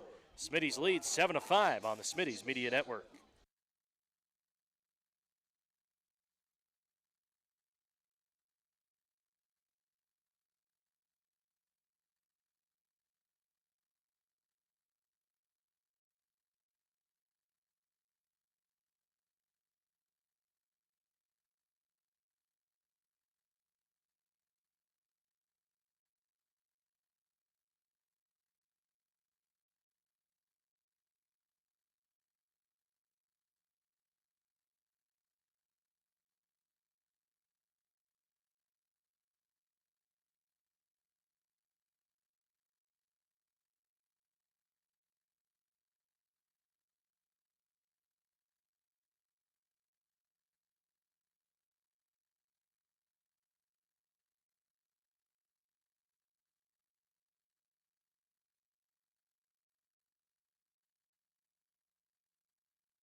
So here's Levi Hoffman in the bottom of the 5th inning.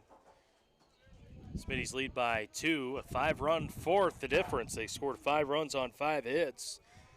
And Hoffman digs in. He doubled to lead things off last inning, get that rally going. As Tucker Olson back out there for another inning of relief. He came in the 4th. He can close the book on Sewell, by the way. 6 hits, 7 runs, 4 earned, 3 walks. And Olson pitched an inning, a hit, didn't walk or strike out a batter. Count is 1-1 to Levi Hoffman, who's a 1-for-2, a double, and a pop-out. Run scored. Great inning by Jack Barry in the top of the 5th, a 1-2-3 inning as Hoffman takes in, and 2-1 to him. Again, these are big games for the standings. Smitties and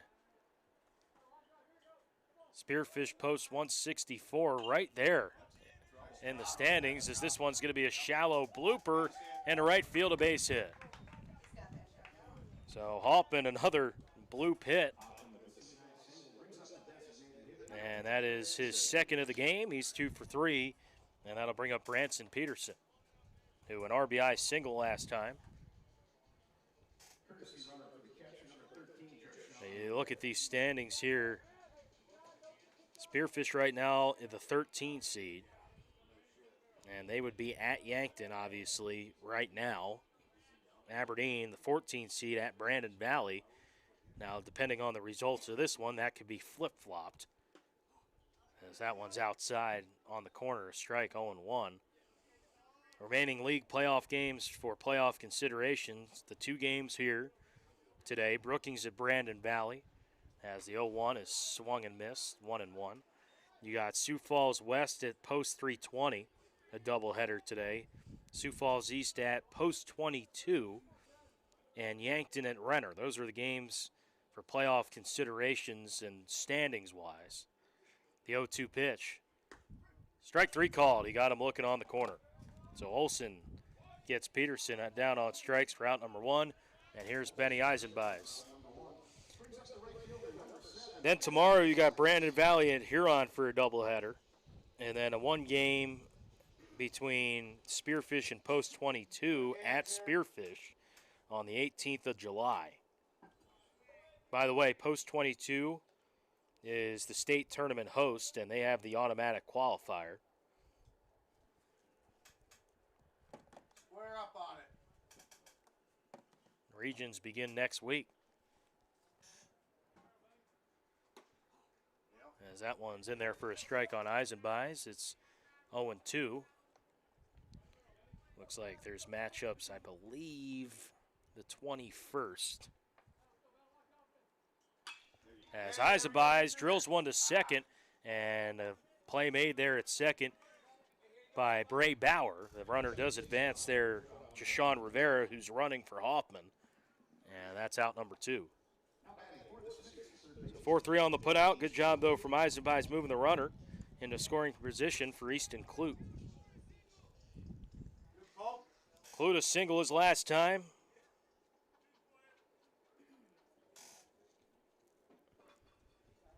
He's got a single and 2 runs scored today. He walked as well. And the pitch from Olson bounces to the plate, a backhand pick by the catcher there, Tucker Wiesman. The count 1 ball, no strikes. Smittys lead by 2, 7-5. They got 7 runs, 8 hits. 1-0. That's hit on a line into right field, a base knock. Right in front of the right fielder. Rivera's going to try to score. Throw coming home. He's got to get down. He's out. Sean Rivera out at home plate. Doesn't slide. The play there in right field. Nice throw by Luke Poling. He hits the cutoff man to Sean Sewell, and Sewell to the home plate to the catcher Tucker Wiesman. And side is retired. You can put it down as a 9-3-2 putout. And that will do it here for the 5th inning. Smittys lead by 2. It's 7-5 on the scoreboard as we head to the 6th at Fossum Field.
Darren Crooks leading things off here for Spearfish post 164 in the sixth.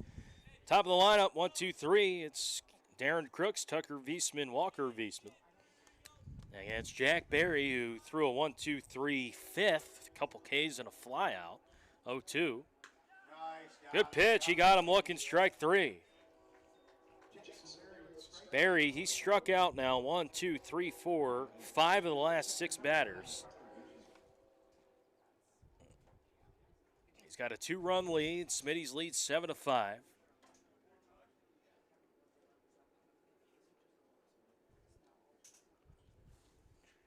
And the batter here is Tucker Wiesman, and he takes a ball, a little up, out.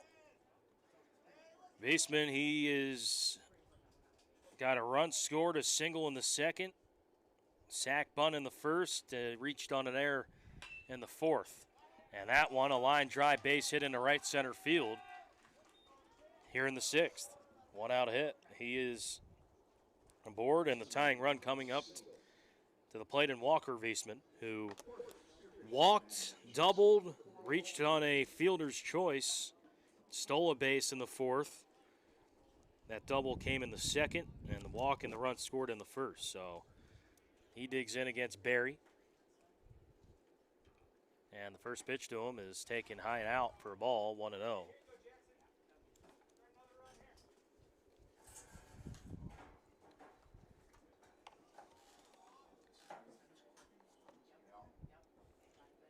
Jackson Berry, 1-0. The pitch. That's in there for a strike on the corner on the outside, 1-1. You look at this ball game, a lot of opportunities for both sides. 2 runs in the first, 2 runs in the second, 1 in the third for Spearfish. As a throw over to first and diving in there safely. For the Smittys, 1 in the first, none in the second, 1 in the third, 5 in the fourth. And that 5 spot, the difference of this ball game right now. Smittys 7 runs on 9 hits, 5 runs, 5 hits for Spearfish. As called second strike there on the inside corner to the batter here, Walker Wiesman. And it's now 1-2. 1-2 pitch. That's popped up. He just gets a piece. He was jammed. And lifts it foul over the dugout, or over the press box here left side. Count will remain 1-2. Berry's thrown 53 pitches. Here's 54. And he got him, strike 3. Another breaking ball there. And he's just right now on a different level, Jackson Berry. That's now 6 of 8 he struck out on the game. He's got 8 Ks. 8 strikeouts for the right-hander Jack Berry in relief. 3 2/3, 2 hits, a walk, and 8 strikeouts.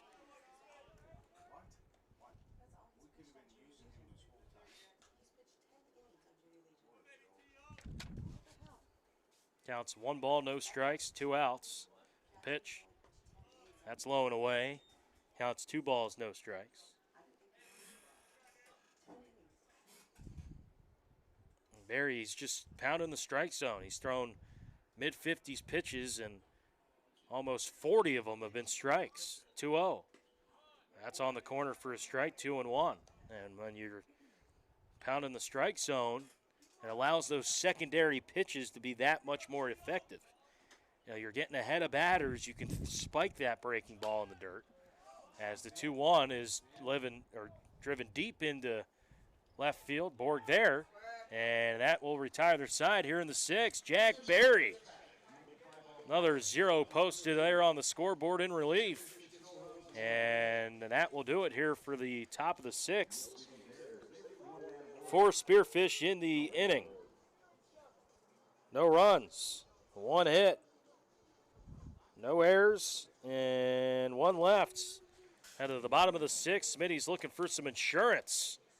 Back on the Smitty's YouTube channel.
Aberdeen Smittys baseball here on the YouTube channel.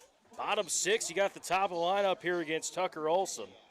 Story of this one, a 5-run fourth, and the pitching performance by Jack Berry. He's got 8 Ks. They go along with 3 2/3 innings of 1-run ball. Getting it done. 1-0 is taken for a strike. It's 1-1 to Aviles. JL, 2 for 2 with that triple, which really broke things open for the Smitties. That 3-run triple he hit on that ball that was hit into left field. The left fielder there, Jackson Peters Hatton, who was in right, he came in for chase, misplayed the ball, and the Smitties were moving there. They saw him misplay it and went all the way to the fence. 3 runs came in, and that's really what got things going for Aberdeen. Smitties 7 runs, 9 hits. Spearfish 5 runs, 5 hits. Bottom 6 in game 1 of the doubleheader. That one's in there for a strike. It's 3-1. Now, if you're Spearfish, you want to keep this as where it's at 7-5. I mean, this is a crucial part of this game right now. 3-2. That's hit. Left field, and a base hit for J.L. Aviles. Another one for him.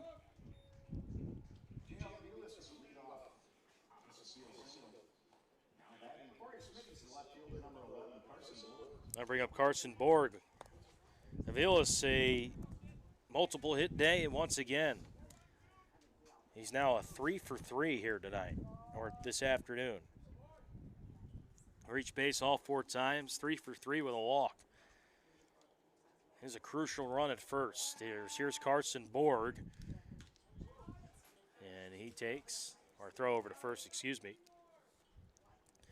You look at Borg today, RBI ground out in the first. A walk, hit by pitch. He was caught stealing on the bases as well as Olson steps off. You look at Olson here to this point. He came a little bit early. He came in a little early in this game as well.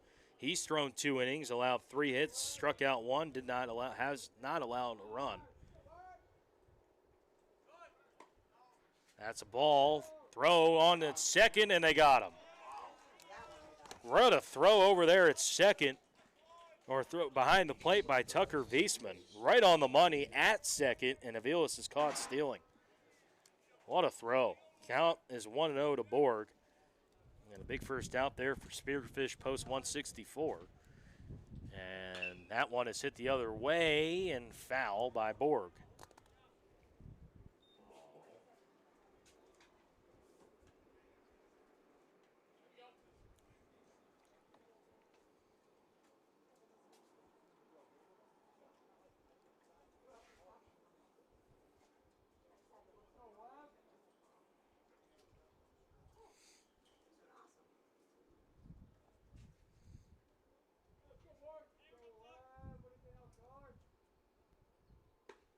That one's in there for a strike. 1-2.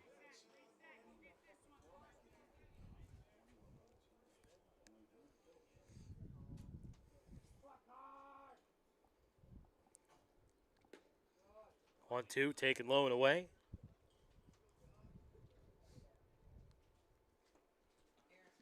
Two balls, 2 strikes.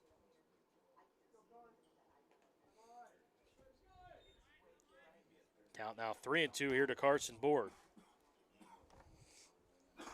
No one on, 1 out in the bottom of the 6th inning. Smitty's trying to get game 1 of this doubleheader. Game 2 coming up about 20 to 30 minutes after this one. 3-2 pitch. That's a chopper hit to the right side. Going to be a tough play. Soul flips it over to first, and they beat it. Borg beats that out. What hustle. And there he is, just using his speed again. That was really well defended by Spearfish, but just maybe a little hesitation by Soul. I don't think he thought that Borg was going to be able to beat that. Instead of maybe throwing it a little quicker over there to first to Olson, he just lobbed it over there, and it allowed Borg to get in there safely at first. Another infield hit for him.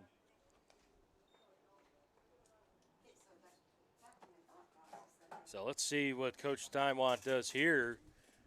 We've seen Borg get caught stealing. We've seen Vilas get caught stealing. 1-0. Swing and a miss there. 1-1. So what we do know is Tucker Wiesman has an arm. He's got a cannon behind home plate. Counts 1-1 to Cogley, who doubled his last time. That's in there for strike two, 1-2. Cogley, his last, let's go 6 at bats. He's reached base safely, or reached base safely on all but one. As that one's up high for a ball, 2-2.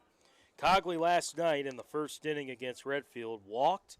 Then in the second, he singled. In the fourth, he singled. In the fifth, he singled. Then here today, he is doubled, sacrifice fly, double.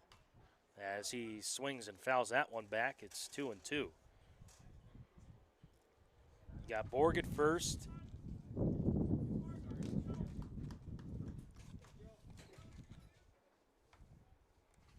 Two balls, 2 strikes. Cogley battling here against Olson, the pitch. High and outside, ball 3. It's 3 balls, 2 strikes to Cogley. Again, if you're at Smittys, you're looking for some insurance here in the 6th. As Barry, 4 innings, 2 hits, 1 walk, 8 strikeouts on the hill. He swings and fouls that one. Just got a piece off the glove of Wiesman, and he will stay alive just barely. Counts 3-2. Olson to this point, he's thrown 28 pitches, 18 of which have been strikes. 3-2, that's high, ball 4.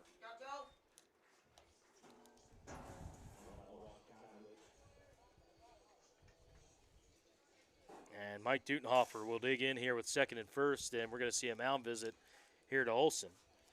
Dutenhofer, he 0 for 3, but he's hit the ball hard 3 times. He lined out to right, he flew out to center, he flew out to right.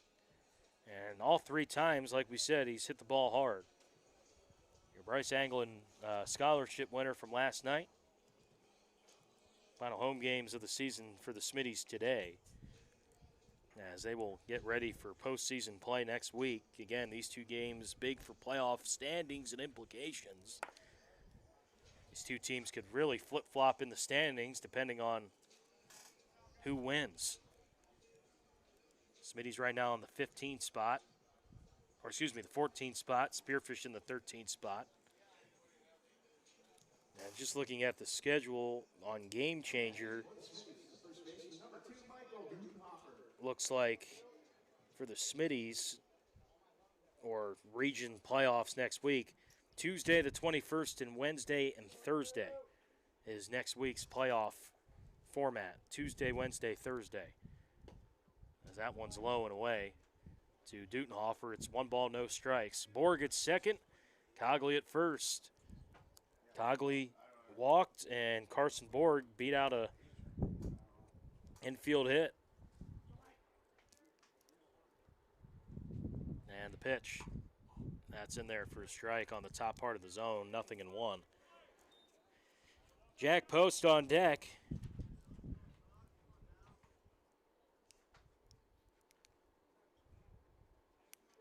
As Olson here ahead 0-1. The pitch. Swing and a miss. He got him for strike 2. Took a little off, and now Dutenhofer behind 0-2. Some would say he thrives in 0-2 counts.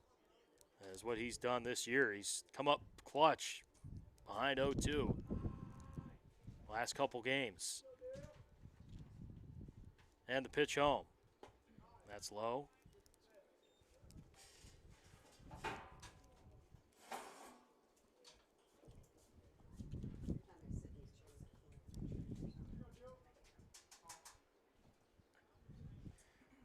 Two balls, 2 strikes. The pitch. That's it on the ground to the right side. Going to get through a base hit. Rounding around third is Borg. He's going to try to score. throw is late, and that's an RBI single from Mike Dutenhofer, and the Smitties get an insurance run. It's 8-5. Cogley over to second. Dutenhofer an RBI. He stays hot. His first hit today, he's a 1 for 4, but the biggest right there for Dutenhofer. The Smitties lead by 3. Again, hitting it the other way, taking it where it's pitched. And Smitties still have second and first and 1 out.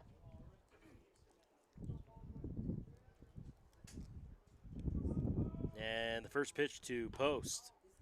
It's up high, ball, 1-0.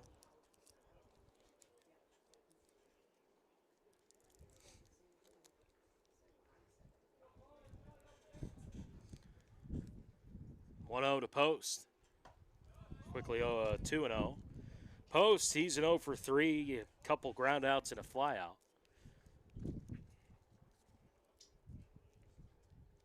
And the ground outs to the left side and his fly out to center. 2 balls, no strikes, and Olsen steps off.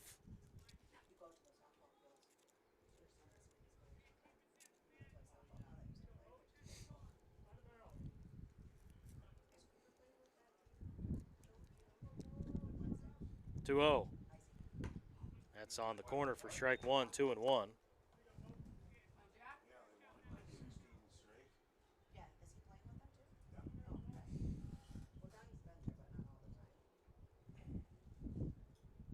Cogley at second, and Dutenhofer at first, 2-1, the pitch.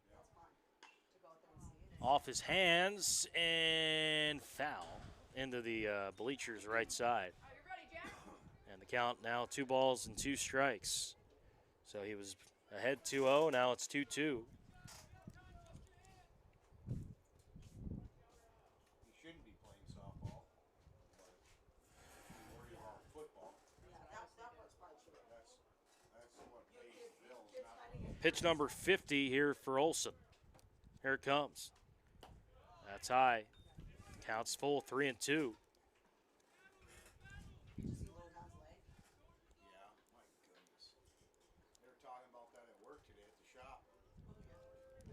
Three balls, 2 strikes. Eisenbei's on deck. The pitch, that's hit in the air, right field. And Poling there and makes the catch. He hits the deck out there and right. And Post does move the runner over to third.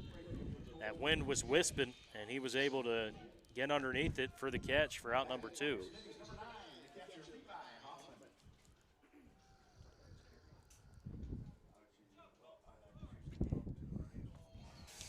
So 2 out runners at first and third at the corners. And Hoffman digs in. He's a 2 for 3. A couple hits the last 2 innings. One in the 4th, a double down the right field line, and then a little bloop single in the 5th. He takes out 1-0. And an 8-5 game. Carson Borg scored on the RBI from Dutenhofer. Cogley at third. And Dutenhofer at first, 1-0. That's hit on a line into center field, a base knock, and an RBI for Hoffman. Cogley will score from third, and Levi Hoffman with a base hit. Smitty's lead 9-5. And Deshaun Rivera is going to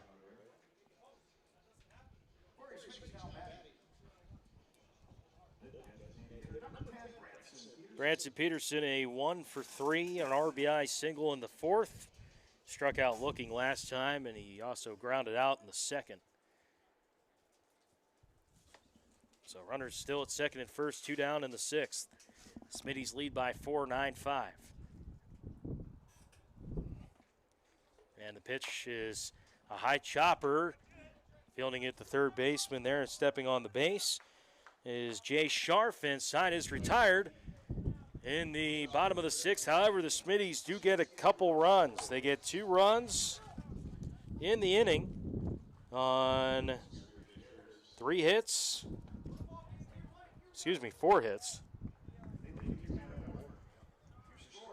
No errors, and they leave 2 aboard here in the 6th. As Jack Berry trying to close this thing out for the Smitties. See if he can do it in the top of the 7th. As Aberdeen leads 9-5 on the scoreboard. We're back in a moment.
Jackson Berry leading things off here for the Smitties, or not leading things off, he's trying to close it down for the Smitties here in the 7th.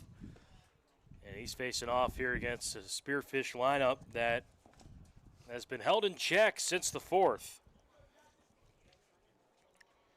You got Scharf, Sewell, and Poling. That's 5, 6, 7 in the order. Jack Berry, 8 Ks in relief. He's pitched 4 innings to this point, and he's got a 4-run lead. And the first pitch is fair down the third base line off the tip of the glove there of Clute, and the leadoff man on for Spearfish. Just an unfortunate bounce. Looked like he was there, and the ball just stayed foul. I don't know how that didn't get foul. It looked like he turned on it, and it just stayed over the base and off of the glove. Obviously, if he touches it in play or in fair ground, it's a fair ball. But the leadoff man on here for Sewell. That one bounces to the plate over to second base on the wild pitch there.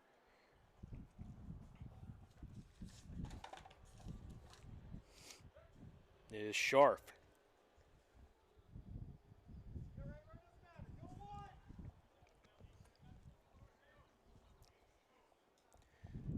One 0 the count.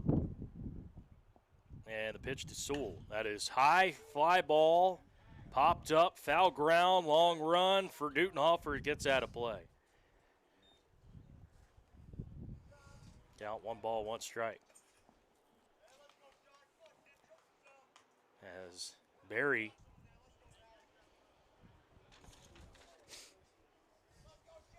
right now he's got 61 pitches as that one's hit in foul ground, popped up. Dutenhofer makes the catch there and foul ground for out. He called off, and that's out number 1.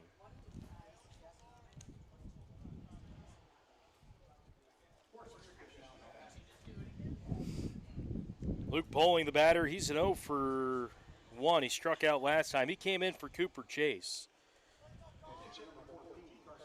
This is actually going to be a pinch hitter, Carson Wood. He's going to pinch hit for Poling. And he takes outside for a ball. It's 1-0.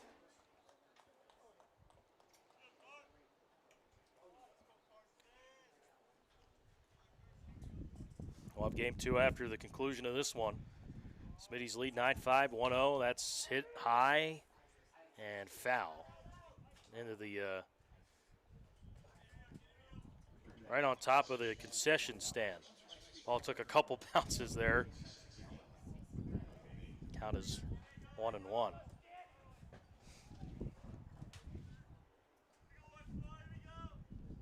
One pitch.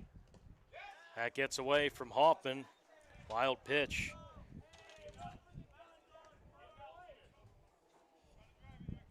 It's a runner at third. 1 out.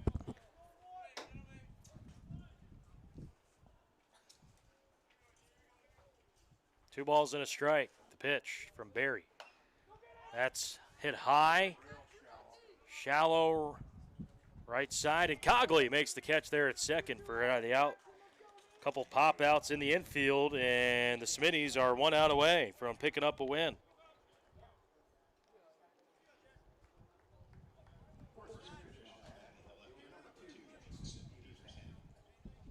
So here's Peters Hatton. He's an 0 for 3. Pop out, ground out to the pitcher, and a K as he takes a first pitch strike, 0-1. Barry set, wind up, and the 0-1. Breaking ball floats in for strike 2. 0-2, what a pitch. And here we go, 0-2. Smitty's 1 strike away from picking up a W. 0-2, breaking ball, he just missed up. Went back to it there and just floated up. Good hold by Peters Hatton. Let's see if he changes up the speed. 1-2. That time he does. A breaking or a fastball, wild pitch gets to the backstop and a run comes in. And Hoffman points to himself like, my bad. 2-2. So it's a 9-6 score. No harm though if you're Jack Barry. 2-2 pitch. High, drifting foul, right side. Eisenbys diving and makes a great effort. What a hustle there by the bullpen right side. He laid out. It's great hustle. Counts 2-2. Ball was hanging in the air for a good bit. I would have caught that though in my days. Firebirds. 2-2 pitch. Breaking ball, he checked his swing, it didn't go, and he held up. Counts now full at 3 balls, 2 strikes. I'll wear that jersey some night. 3 ball, 2 strikes. Barry set, fires, just misses outside. No worries. Here you go, Jackson. So a walk there. And the batter now is Bray Bauer. It's a good spot if you're Barry. You like it 3-2. He threw it with a fastball way in the zone. And the first pitch is swung on and missed there by Bray Bauer, the batter.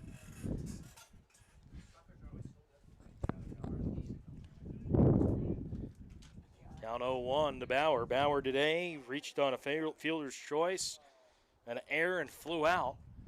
As it's quickly 0-2 now to Bauer as he paints the black on the outside.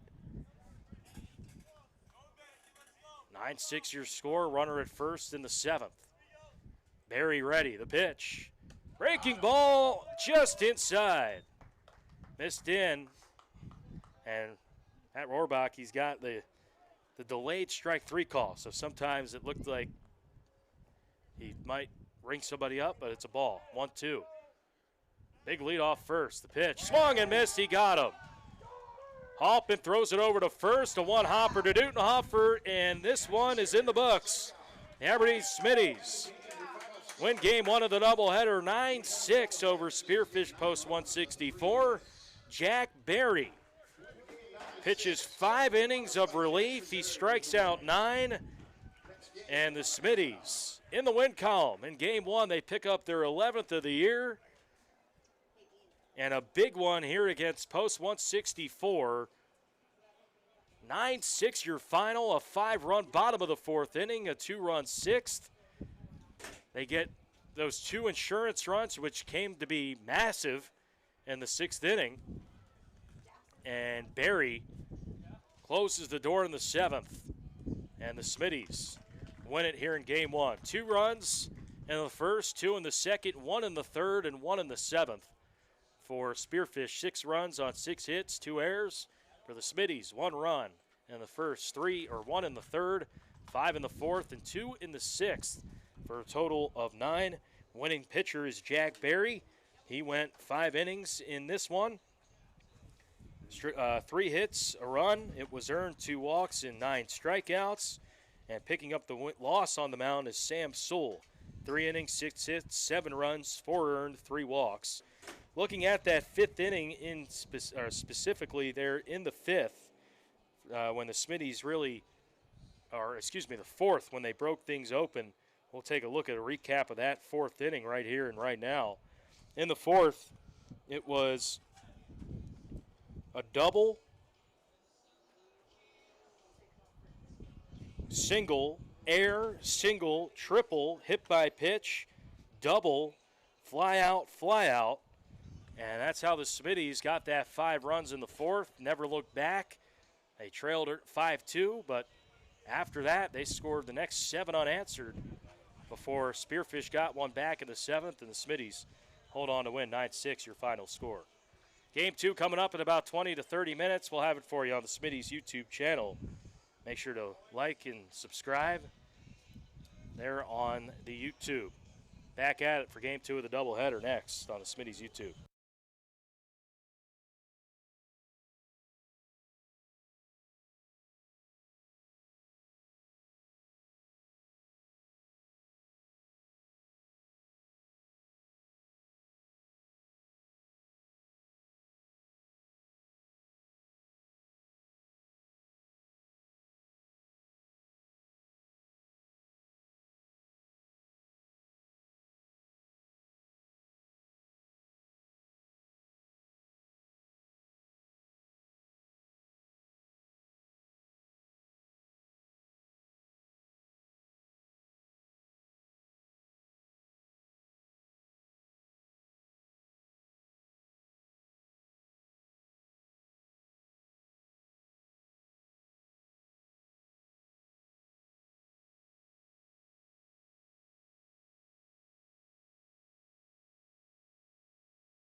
And game 2 of the doubleheader from Fossum Field. Smitty's won game 1, 9-6, and looking for the game 2 sweep here against Spearfish. As Jack Post, the starting pitcher, it's Darren Crooks for game 2, and we're underway at 2:42 here at game 2. A hot, steamy night or steamy day here at Fossum. As the 0-1 swung and missed, strike 2. Quickly 0-2 here to Darren Crooks. Darren Crooks followed by Tucker Wiesma, Tucker Olson, Sean Schul, Bray Bauer, Jack Scharf, Jackson Peters Hatton, and Carson Wood, and the 0-2 hit him. So Post's the hit by pitch.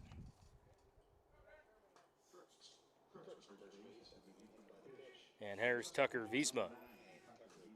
Wiesma, the pitcher in game 2.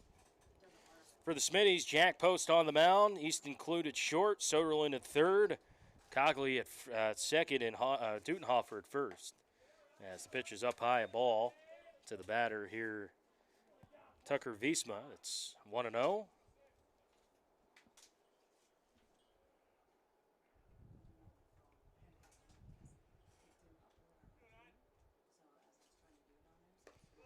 One 0's taken up high. It's 2 balls and no strikes. Let's go, Posty. Go get him now. 6. So 2-0 here to Wiesma. The left-handed pitch, 2-0, that's on the corner for a strike. 2 balls and a strike. You look at Wiesma in game 1, he was a 2 for 4 with a single in the second and the 6th. 2-1 pitch. Runner heads for second. He swings at a high one. Hey, you got him there, Jack. Count now 2 balls and 2 strikes as the hit and run was on.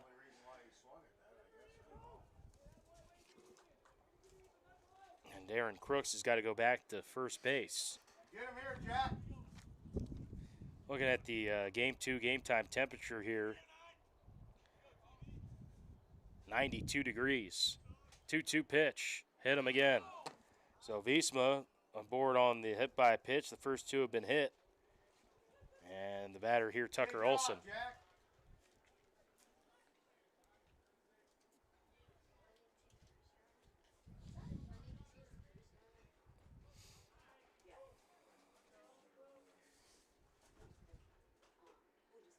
So 2 on, no one out. And the batter here is Walker Wiesma.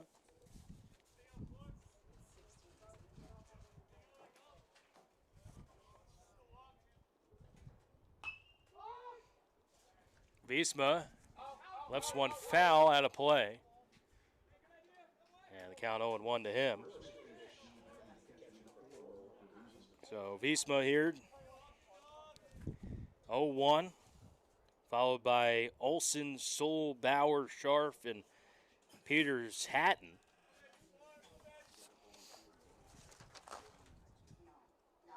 Wiesma, he was a double, walk, reached on a fielder's choice. So he fouls that one. It's quickly 0-2. Posty, you're up.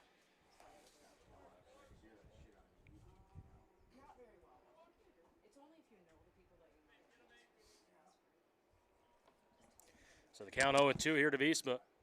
Runners at second and first, nobody out. The pitch from Post. Wild pitch. And runners at second and third.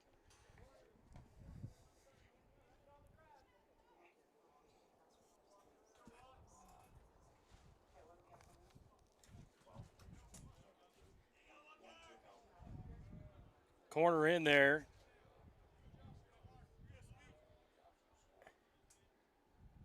And the pitch. That's it on the ground to the right side. It's going to be a tough play. Well, no one's covering first as Dutenhofer was trying to field it. He missed it, and then Cogley fielded it. No one was covering first base because they couldn't. And it's 1-0 Spearfish. So Walker Wiesma with a single, scoring a run. Darren Crooks And it's 1-0 Spearfish.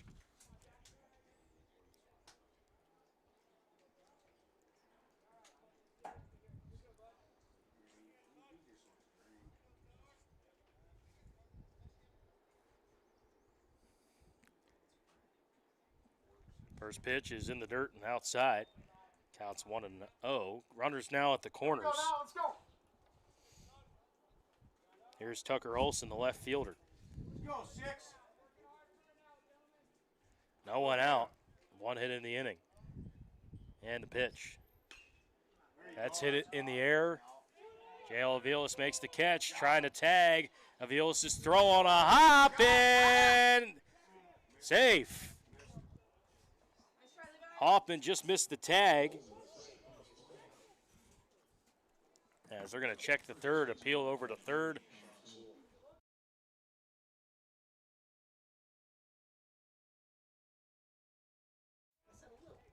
And the score is 2-0 there on the sac fly by Olson.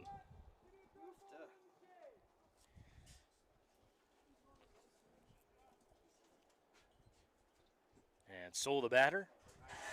Pants the outside corner a strike, and the count 0-1. There we go, 6. It's Soul, followed by Bauer, and then Scharf. 0-1. And that's on the corner, quickly 0-2. Rock and fire, 6. Runner at first, 1 out. 2-0 Spearfish. Game 2 of the doubleheader. That is hit in the air, shallow center, and Aviles will make the catch for out number 2. So 2 quick outs there to JL.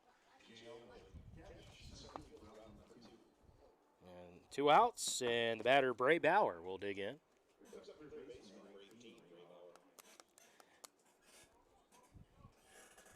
Smitty's defense, Hoffman behind the plate doing the catching. Soderlin, he's at short. Clued at third, Cogley at second, and Dutenhofer at first. As the pitch is swung on and missed there by the batter, Bray, and the count is 0-1. Outfield, Aviles, who's made a couple catches in center, Morgan left, and Benny Eisenbeis in right. 0-1. Swing and a miss, strike 2. Finish him off, post. Take him yourself.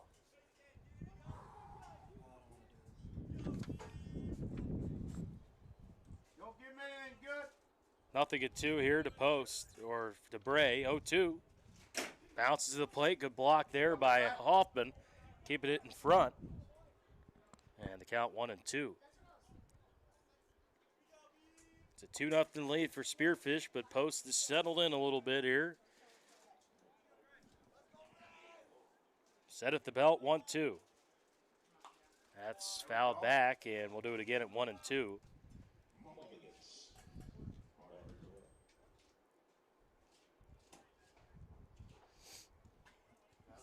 I like that, post. Nobody knows why you said it.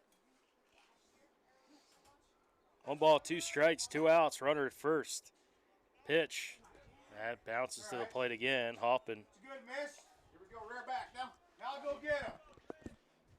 Yeah, I know. Looked like Post there just kind of aiming that one Go get him, post. as he's got a 2-2 pitch coming up here, top 1 pitch.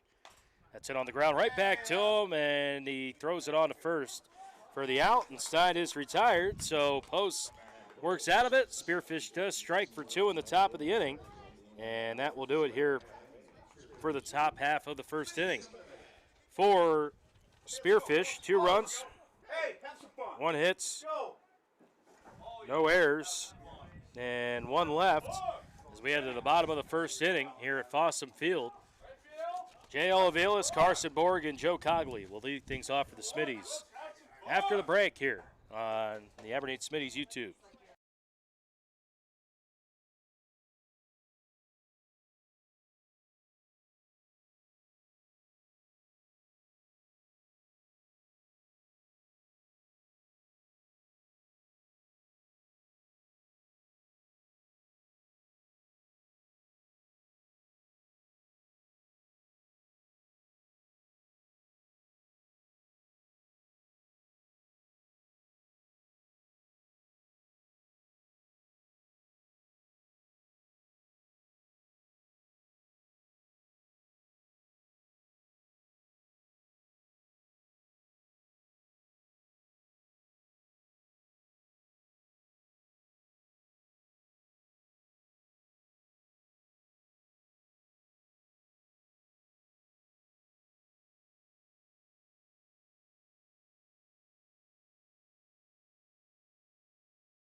J.L. Aviles will lead things off for the Smitties in the bottom of the first inning, a 2-0 Spearfish lead. Smitties defeated Spearfish 9-6 in game one, looking to start off fresh here in game two at the plate. As Aviles Borg Cogley, that's 1, 2, 3 in the order, against Visma, the pitcher. First pitch in there for a strike. It's 0-1. Tucker Visma, the starting pitcher, right-hander, caught in game one. And on the mound here in game two, a breaking ball that's hit the other way, a base hit. So J.L. Aviles leading things off with a single here in the first, and the Smitties will bring up Carson Borg. So that's the fifth straight time that Aviles has reached base safely. And here's Carson Borg.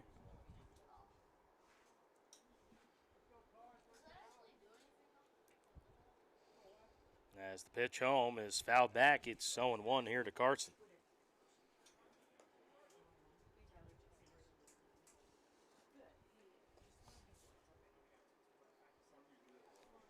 So count 0-1 here to Borg.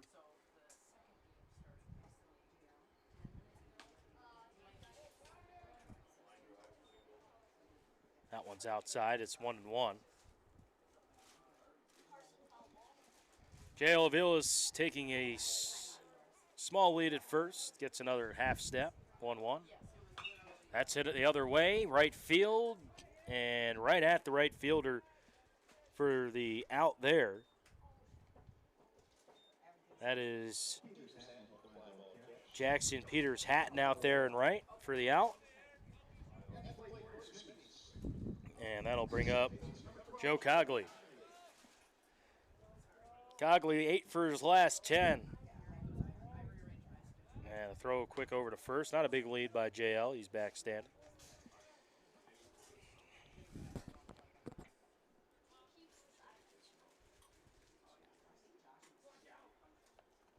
And a big swing and a miss there, 0-1. As mentioned, Cogley, he's been red hot in game one. He was a walk, a double, 2 doubles, and a sac fly. 0-1.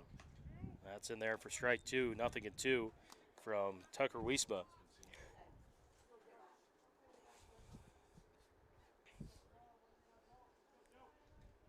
So 0-2 here. Aviles going. Swing and a miss. Throw over to second, a little high. Throw beat him, but Aviles in there safely with a stolen base.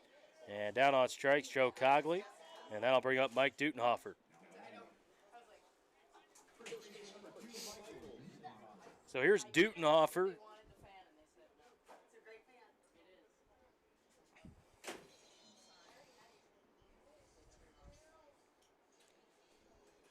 Dutenhofer, RBI in the 6th inning there in game one. Also lined out, 2 flyouts.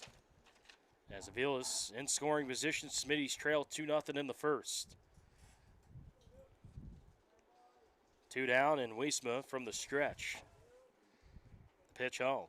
That's hit into left field, a base hit. Get going. Rounding around third, Aviles. He's going to try to score. Throw cut off. It's going to be a play at the plate. He beats it. He's in there standing.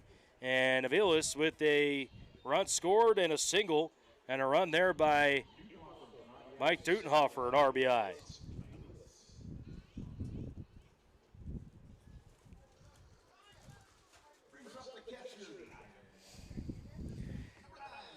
So Levi Hoffman will dig in. 5th batter of the inning. Smitty's cut the lead in half, 2-1. As Hoffman drills one fair down the third base line. Rounding around second, headed over to third is Dutenhofer. Hoffman in at second base. That's going to be a double there for Levi Hoffman. And the Smitties have second and third and 2 outs in a 2-1 game.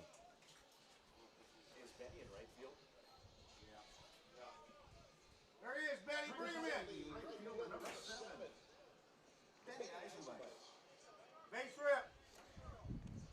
So a double there for Hoffman, and the Smitties got second and third, 2 down. 1 in, they trail by a run. And Eisenbys here against Isba, first pitch is in there on the corner for a strike. It's 0-1.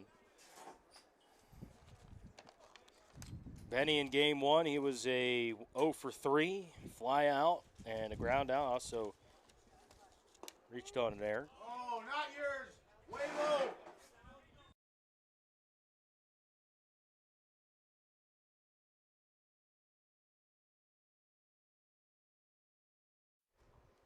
Counts 0-2 here to Eisenbeis. And the pitch. Good eye there, 1-2.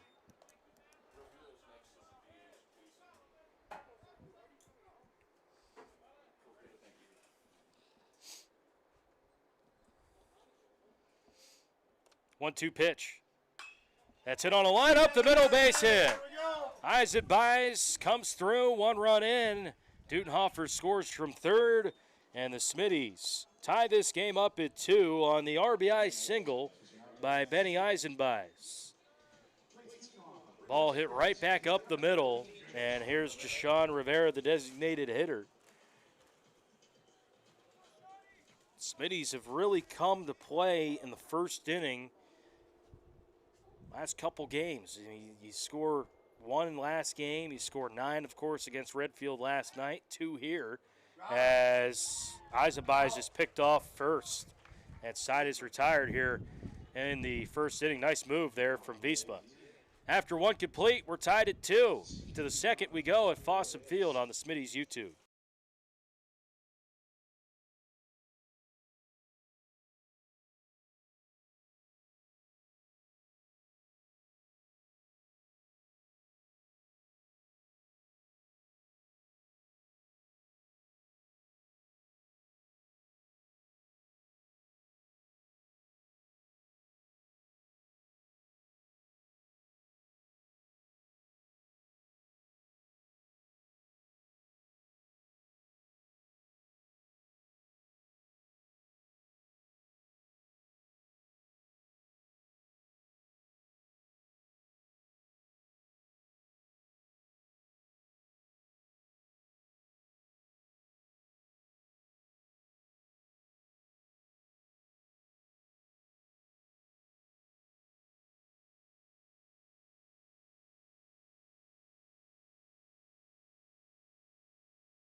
Jack Scharf, the batter there for Spearfish, as it's the 6-7-8,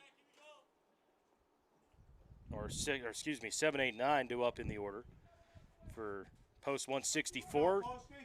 2-2 here in the top of the second, and right now, Smitty's Jack Post back on the hill, and 1-0.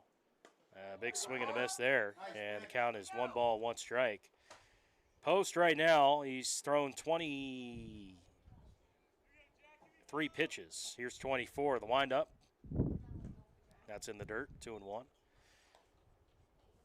Smitty's with 4 hits in that first inning. Hits from Aviles, Dutenhofer, Hoffman, and Eisenbeis. There's a big swing and a miss there, 2-2 on a high heat. Went high and inside. And that's just an unhittable pitch. I mean, the best you're doing there is a foul ball, 2-2. That's hit high in the air to J.L. Aviles. He's been busy. And that's his 3rd putout. The leadoff man is out there on the flyout. And here's Jackson Peters Hatton.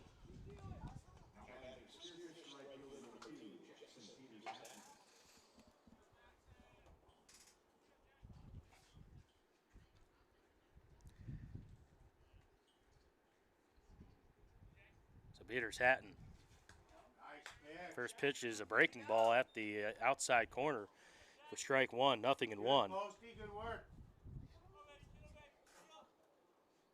Smitty's will be getting ready for region playoffs next week as the count is quickly 0-2.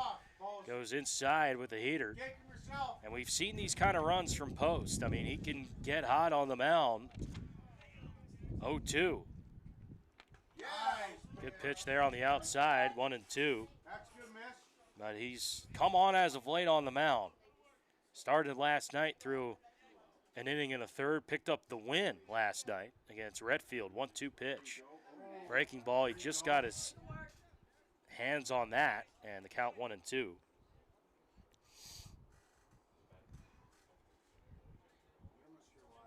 Now you look at Post this year on the mound. 19 innings pitch as the 1-2 is swung on and missed, strike three. So strikeout number one for Post.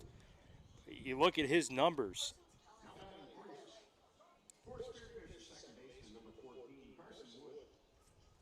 And what he's done as of late as the new batter here is Carson Wood, but Post on the mound. That one misses high and inside. He threw an inning of a third last night. Prior to that, 2 2/3 innings. And then threw a really nice performance against Harrisburg in relief in the 7-3 loss not too long ago as well. So he's come on as of late. As the count 2-0, you look at his last 3 outings, he's been good. And he's pitched more innings as well, as that one's hit in a right center field, and Aviles there makes the catch for the final out of the inning. J.L. Aviles has been busy out there in center. Already 4 putouts in the first 2 innings. Bottom of the second, we head to Fossum Field. It's 2-2, Smittys and Spearfish.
And Jashawn Rivera leading things off for the Smitties. In the second inning, it's a 2-2 ball game. 1-2-3 inning from Jackson Post in the top of the second. As J.L. Aviles, he's got 4 flyouts hit to him. Anything, we've said it before, anything hit in his vicinity, more times than not, he's making a catch. I mean, it's just the bottom line. 0-1, fouled back, 0-2. And when you have a center fielder like JL, like you can kind of move your right and left fielder where you want, maybe closer down the line, closer in the gap. As Rivera hits a chopper to second, fielding it, throwing it on to first in time for the out. Hey, bullet. As Soul stayed on the base there at first on the stretch. Route number 1, so 4-3 on the putout, and Drake Soderlund will dig in.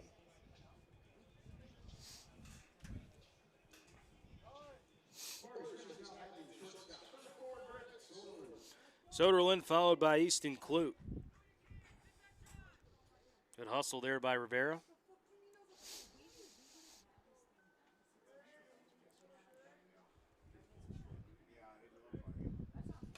And that one is driven into left field, a base knock there for Drake Soderlund. And Soderlin aboard, a 1-out hit. 5th hit of the game for the Smitties.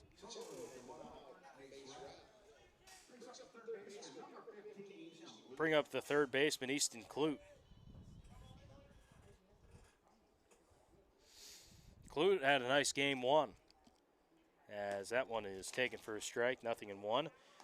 He went walk, single, single in game 1 of the doubleheader here. 0-1. It's outside, a snap throw back over to first, and Soderlin back safely. Big hole on the right side of the infield. You got the first baseman, Sewell, holding the runner on. Plus, you have the second baseman, Carson Wood, a little bit closer to the bases. That's a little flare hit to right. That's going to drop. Going to be a play at second, and pulled his foot off the base. Yeah. Oh, he did call. All right. I was going to say, So Soderlin aboard there at second. He's safe. Clued at first with the single. And now the umpire is going to have a conversation here with the Spearfish coach and said, hey, he came off the base, and that's exactly the explanation that they got there. So the Smitties got second and first, 1 out. Yale Aviles will dig in.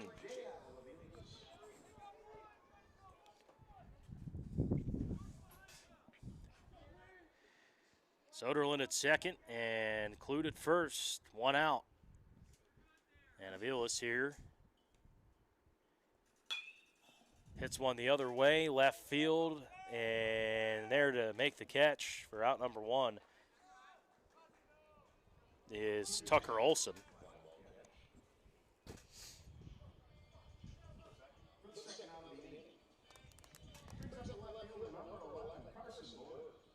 So 2 on and 2 out. Carson Borg, the batter, flew out to right his first time up. And the first pitch to Borg is in there for strike 1, 0-1. 2 out there. Smitties tied it in the first, 2 runs each in the first inning from both sides. 0-1. That's fouled back, 0-2.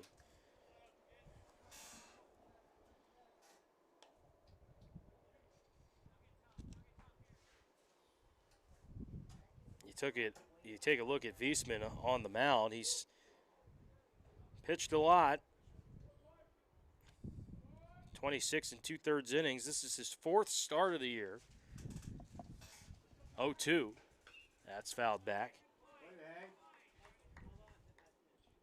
1-0 record. He's got a good ERA, 2.62 ERA. And he's got good stuff. He's ahead 0-2 here. And the pitch. That's foul. Nice job there by Borg, just staying alive. Wasted a pitch there, just flipped his bat out, made contact, and he lived to see another pitch. That's how you do it right there. Soderlin a good leadoff second. 0-2. That's a line drive base hit into the gap in right center field. Rounding around third is Soderlin. He will score over to third. There is Clute. That's an RBI single there with 2 strikes by Carson Borg. And the Smitties got a 3-2 lead.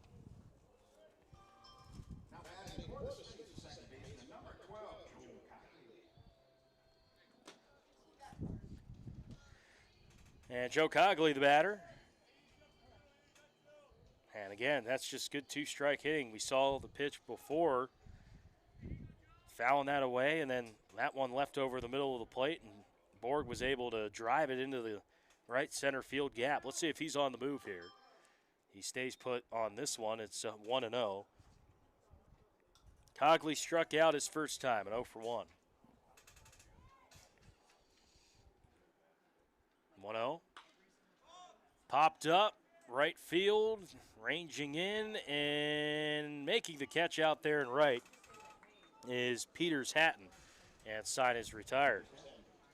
RBI single from Carson Borg gives the Smitties a 3-2 lead as we head to the third at Fossum. on the Smittys Media Network.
And we move to the third inning here at Fossum Field. Smitty's got a one-run lead on the RBI single from Carson Borg into right field, and Jack Post out here settled in nicely after a 1-2-3 inning in the second.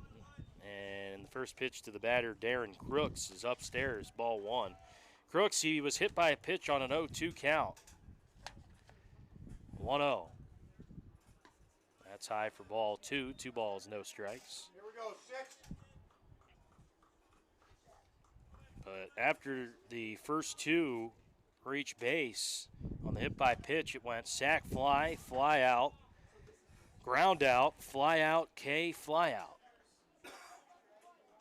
Count 2-1. And like we said, Post, it's kind of a momentum pitcher. You know, when he can get on a nice little run, next thing you know, he's got a nice outing going, 2-1.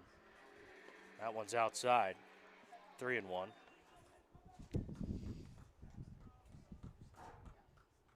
Make him put it in play. Nothing free, Post. 3-1. Swing on a 3-1, and Crooks a little frustrated with himself there. I'll go get him. Count 3-2. 3 balls, 2 strikes. The windup and the full count. That's low, ball 4. It's all right.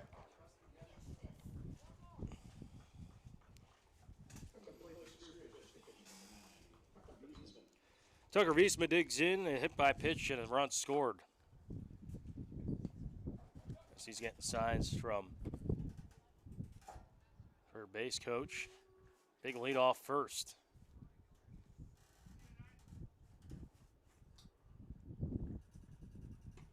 And the first pitch is high and in. 1 ball, no strikes.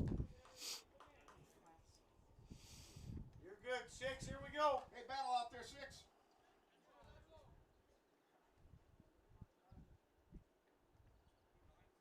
1-0. That's on the corner for strike 1, 1-1. You look at this game to this point, 3-2, only 1 hit for Spearfish, 7 for the Smittys.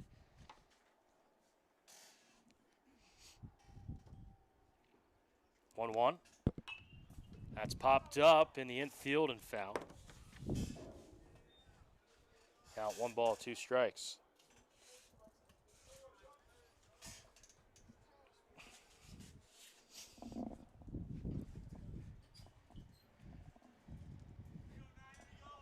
So 1-2 coming up. Runner goes. Pitch is low. Hoffman's throw on the line, and Nice play by Soderlund, keeping that in the infield. And the stolen base there for Darren Crooks. He's in scoring position.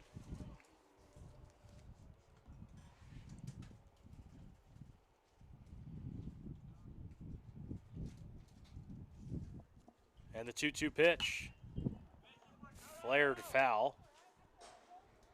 We'll do it again at 2-2.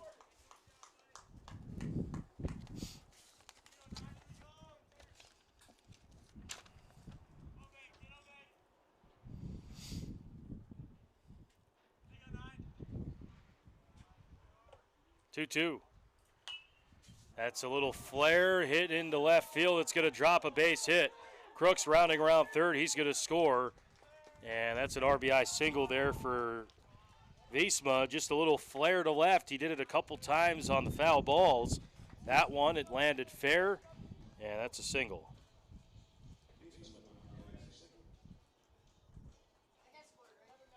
Got a 3-3 ball game.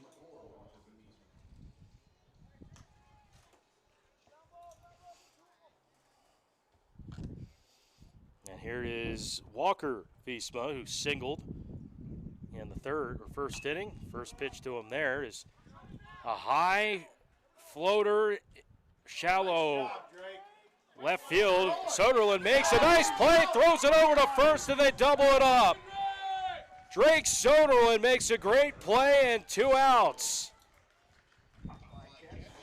Nice job there and good recognition by Soderlund on the ball that was hit high in the air. Aviles was charging in. Didn't look like he was going to get there, and then Soderlund made a nice play, called everybody off, and then saw that Wiesma was halfway down the line at second, and he threw it back over to first for the double play.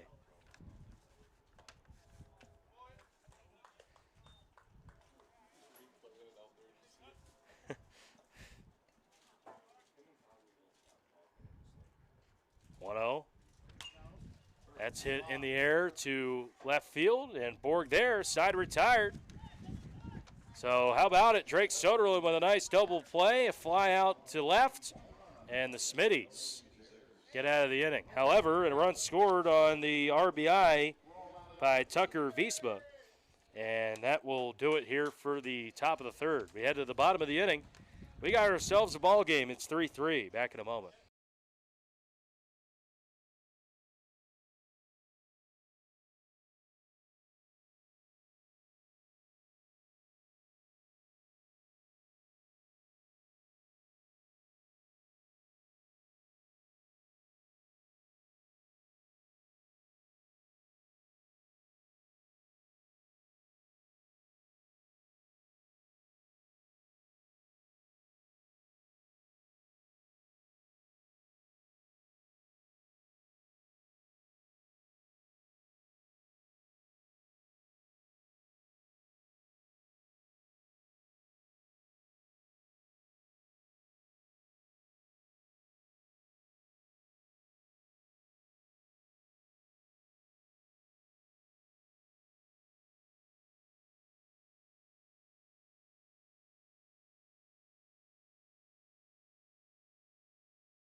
Where's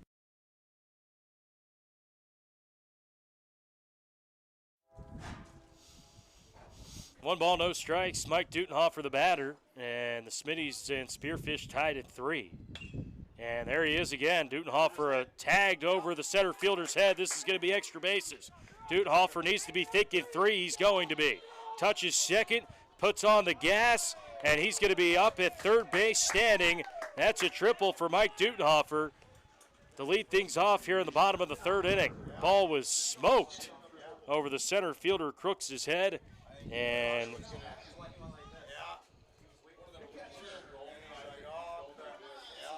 the first time the wind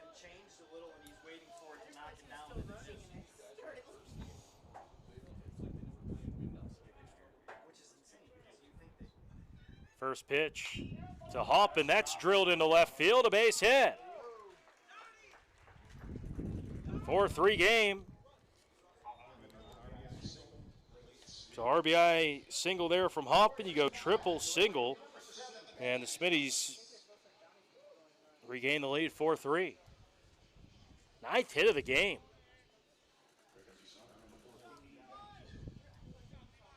Smitties here with some momentum. Drake Soderlin had a really nice play in the field, and Smitties' bats coming alive once more. They've scored a run in each of the first couple innings here. And the pitch home to Eisenbeis. He squares and bunts it foul down the third base line.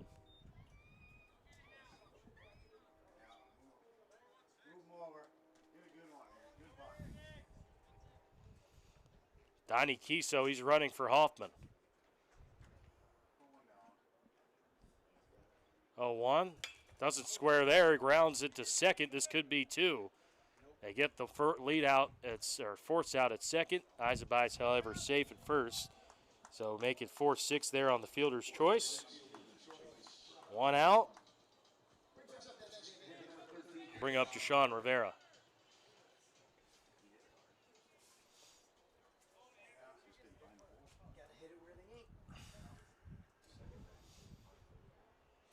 That's fouled back there by Rivera.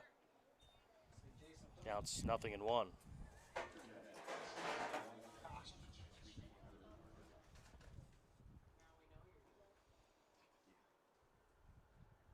No one. That's hit on a line into the hole there. It's short. What a play. Diving stop. They throw it on to first.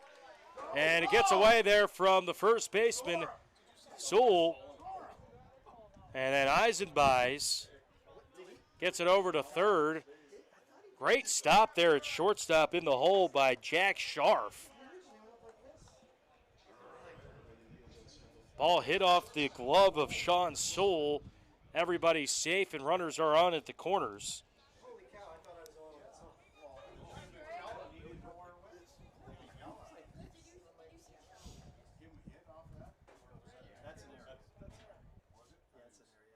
Oh, 1. Pitch is inside. 1 ball, no strikes.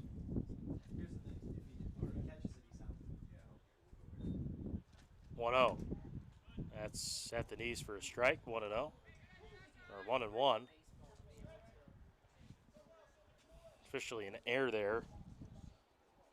E3. Swing and a miss there. 1-2. Drake a single back in the second. Run scored. Smitty's lead by a run. They got him at the corners and 1 out. And the pitch. High chopper hit the third. Going to go home with it. Eisenbeis has got to get down. And they call him out. He's under the keg.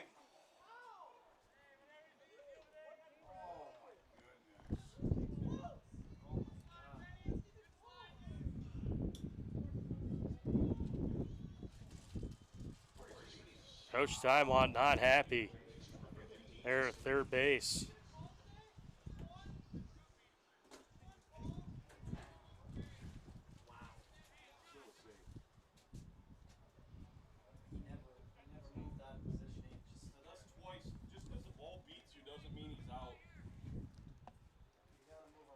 So the Smitties got 2 outs on a play. Eisenbeis, from my angle, ball beat him, but he made a nice slide, and they call him out as that one hit in the gap there in center, and making the play is Easton Clute for the final out of the inning. So the Smitties do get an RBI. It's 4-3 as we head to the 4th here from Fossum Field on the Smitties Media Network.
Counts 0-1 to Sean Soule.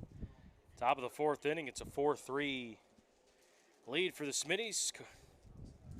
As Donnie Kiso on the hill, the southpaw. He comes in for Jack Post. Counts 1-1 here to the batter, Sean Soule. 1-1. Hits him in the back.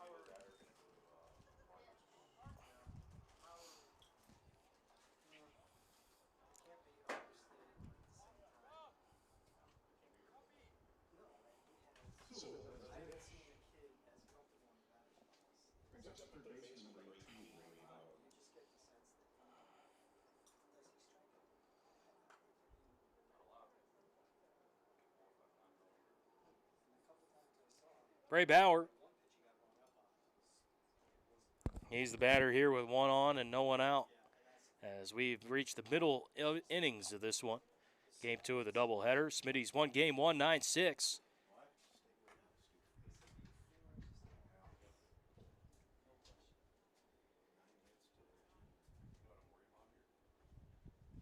One 0.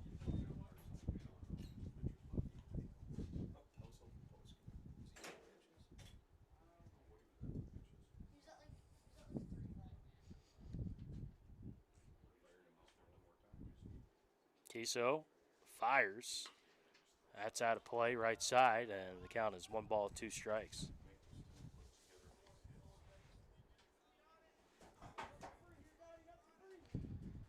So Kiso, 1-2.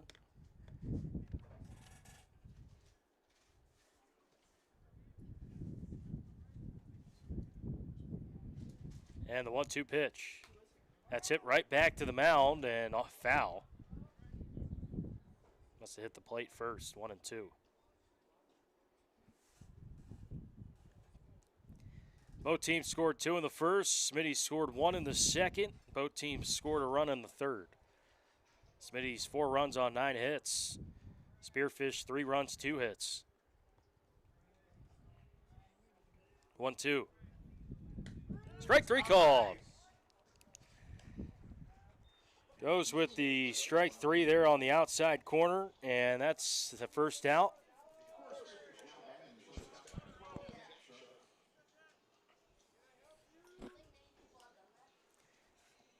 Batter here, Jack Sharp, flew out to center his first time.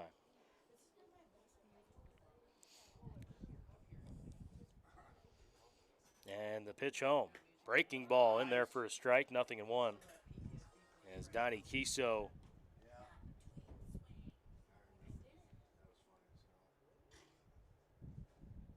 ahead 0-1. Pitch. Hit in the air, left field. Going to be a long run here for Borg. It's drifting foul. Sliding catch out there by the line. Carson Borg makes the catch for out number 2. Got a great jump on it. And we talked about it. You know, when you got somebody like Aviles in center, with his range, you can move a guy like Borg closer to the line, and he's got great speed as is, where if he gets a good jump, he can make a sliding catch like that for out number 2. Nice job. And he was a little bit towards the line. He got a good jump, read it right away. 2 down, the pitch. That is tap foul. Now is 0-1 here to the batter, Jackson Peters Hatton.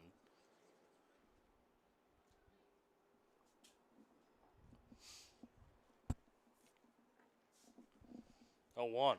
That's on the outside corner. Good pitch there by Kiso. Goes at the knees, goes outside. And the count 0-2. Here it comes. Strike 3 called. He got him. 2 strikeouts there by Donnie Kiso. Smitty's post another 0. Great work from Donnie. And Aberdeen leads by a run after the bottom of the 4th inning. Or top of the 4th inning. We'll head to the bottom here at Fossum Field. Your home for the Smitties is the Aberdeen Smitties YouTube channel.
And J.L. Aviles leading things off for the Smitties here in the bottom of the fourth inning. Is a 4-3 lead for Aberdeen.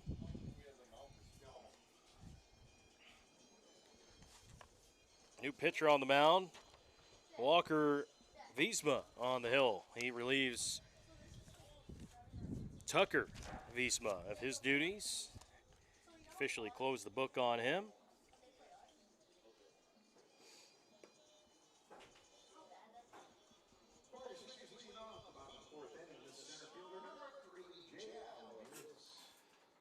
So the official line there on Wiesma, 3 innings, 8 hits, 4 runs, all earned and a K. As Aviles here will dig in from the left side.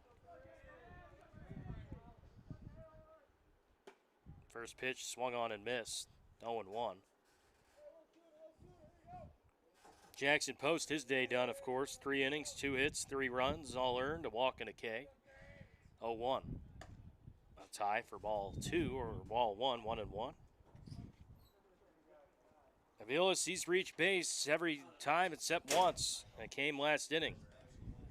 As that's low and away, 2 balls and a strike.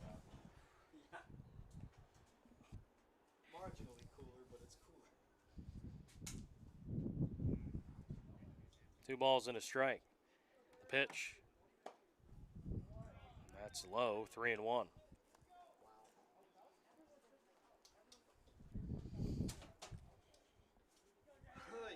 3-1. That's outside ball 4. He walked him. So Aviles will take first base, and that'll bring up Carson Borg.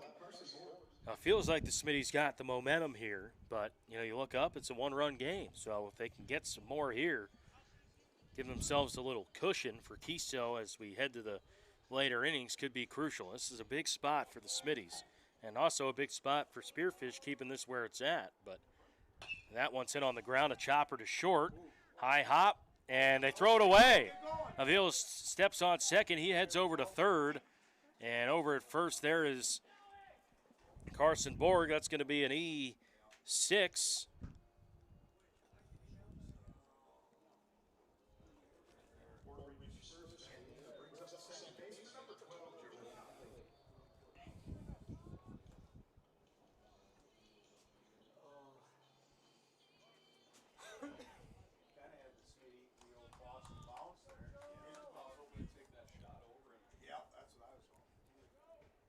Oh, 1. That's hit in the air. Deep left field, going back and over the head of the left fielder, Olson. Aviles, he's going to score. Rounding around third is Borg. He will score as well. And there he is, Joe Cogley, with a 2 RBI double, and the Smitties double their lead. It's 6-3. Cogley, he's just been dominant at the plate. Another double. It's his 3rd extra base hit of the double header. And a big one there to make it 6-3. No one out. And here's Mike Dutenhofer. That's the 10th hit for the Smitties.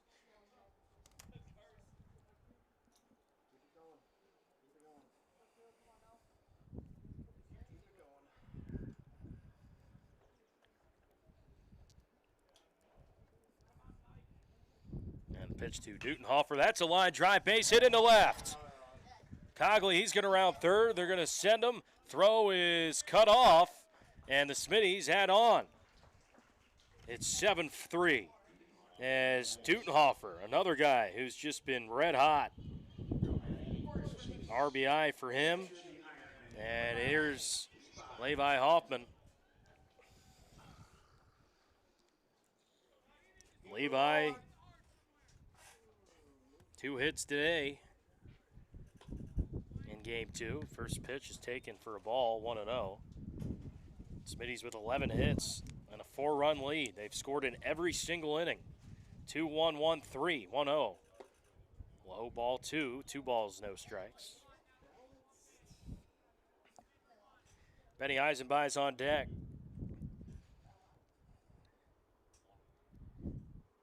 2-0. Low ball 3, so 3 balls, no strikes.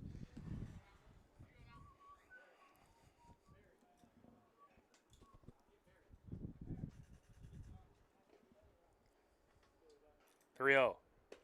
Taking all the way, and 3 balls and a strike there to Hoffman.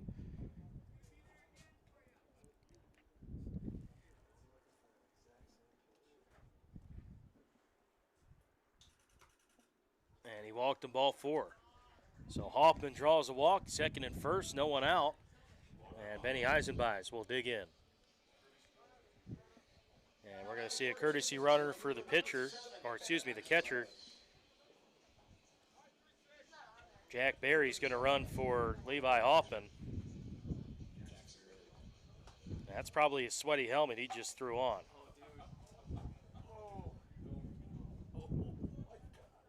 Wow. Move him, Betty. As Hoffman, they just switched helmets. Eisenbeis swinging first pitch, hits one in the shallow center, long run, and it drops in front of Crooks.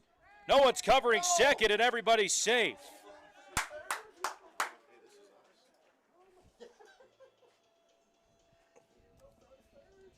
So everybody's safe. No one was covering the base at second. They could have possibly gotten it out as Dutenhofer didn't realize that he caught it and then ran late over to third. Everybody's safe. Smitty's got a break there.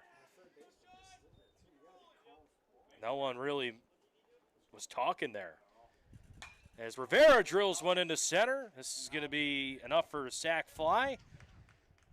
As Dutenhofer will camp home here, run home, and that's a sac fly.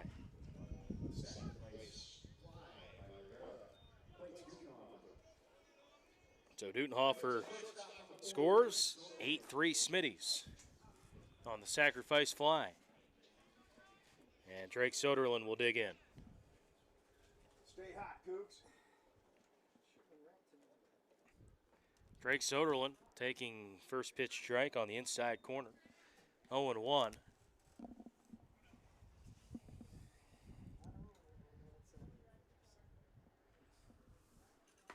And that's strike 2, 0-2. One out here in the fourth. Smitty's have a 4-run fourth going right now with still guys on base. Barry at second, Eisenbeis at first. That one's low and in, and counts 1-2. As Walker Wiesma ahead 1-2. Smitty's have seen it real good here in this inning. 1-2 pitch. Low and away. He takes that one. 2 balls, 2 strikes.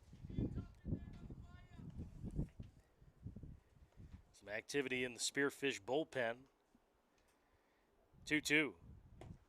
Ball outside. Count runs full. 3-2 here to Drake Soderlund. Easton Clute on deck. And then the top of the order, which led off the fourth. Payoff. That's hit in the air. Center field. Crooks is there, and he will make the catch for out number 2.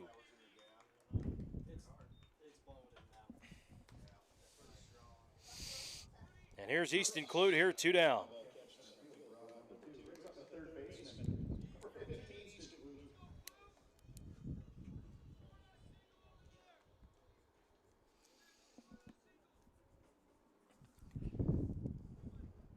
And the first pitch here to Clute. That's taken for strike 1, 0-1. Clute, he singled and flew out a 1 for 2. Smitty's got second and first and 2 down as Clute swings and fouls that one on a high pitch. It's 0-2.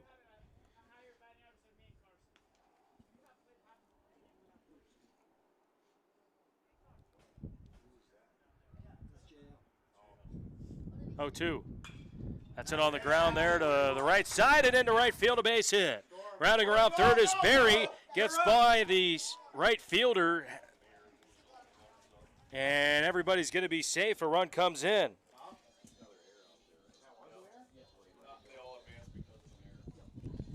So it's going to be a single and an error. Jackson Peters Hatton just went under his glove, and it's a 9-3 Smitty's lead. And here's J.L. Aviles here with 2 down and runners on the corners. 5 in for the Smitties. And the pitch is taken high and outside, a ball, 1-0.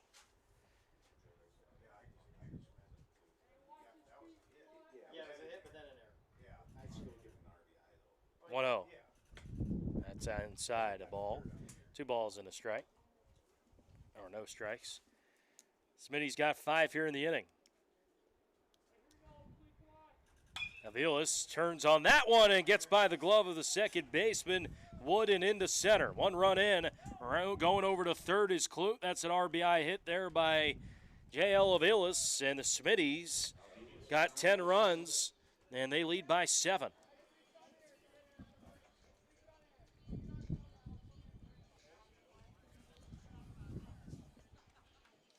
Now that might be it here for Wiesma.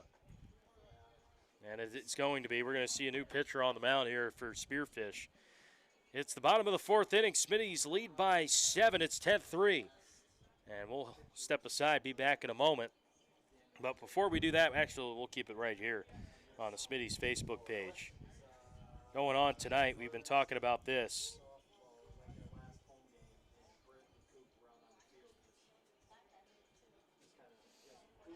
But tonight is the night for the Smitty's Give Back at Tumbleweed Market, 14th, 3rd Avenue Southwest from 5 to 8.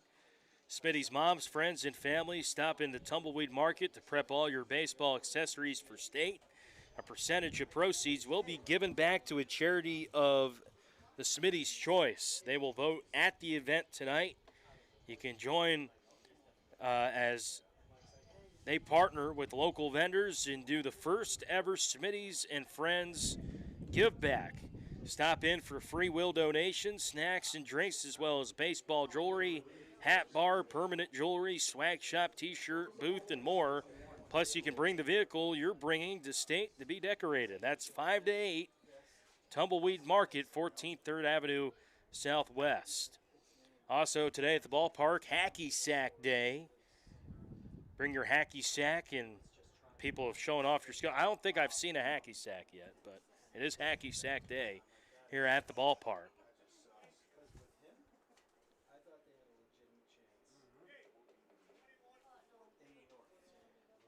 And like I said in game 1, something I just never was able to do well, hacky sack. Tried, never was good. I mean, I got friends that I went to school with that played soccer that were really good at it, and I'd get one and I'd just make a fool of myself. I mean, that's just how it was. Also, last night, if you missed the broadcast, I encourage you to go back to the Smitty's YouTube and check it out. Why? It was senior night. Mike Dutenhofer, Carson Borg, J.L. Aviles, and Levi Hoffman were honored there yesterday for senior night. And Mike Dutenhofer was your 2026 Bryce Anglin Scholarship Award winner. And big shout out to the seniors, the 4 seniors for the Aberdeen Smitties in 2026. New pitcher, as that one is lined into center field, a base hit by Carson Borg. A run going to come in, and it's 11-3.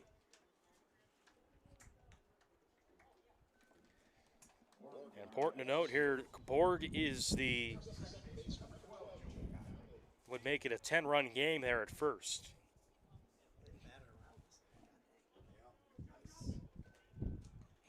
As Cogley, who doubled earlier in the inning, takes a strike. It's 0-1.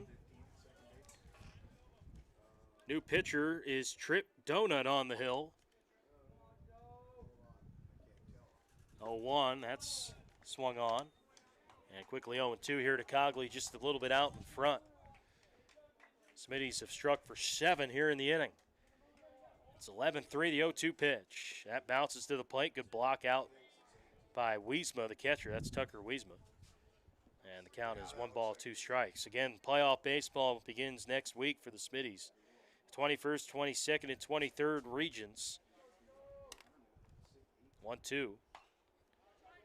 And the count will remain 1-2 on the foul ball. Now, looking at the standings, the Smitties sitting in that 14th spot as it stands right now would go to Brandon Valley. Now, Brandon Valley and Brookings are battling that out for a doubleheader today. That one's outside, a ball, 1-2. And I was talking to Coach Steinwatt before the game. He thought even with a win in Game 2 that they might not jump Spearfish. It just, you got to wait and see, because Spearfish did beat Watertown last night. 2-2. That swung on and missed. Strike 3, and side is retired.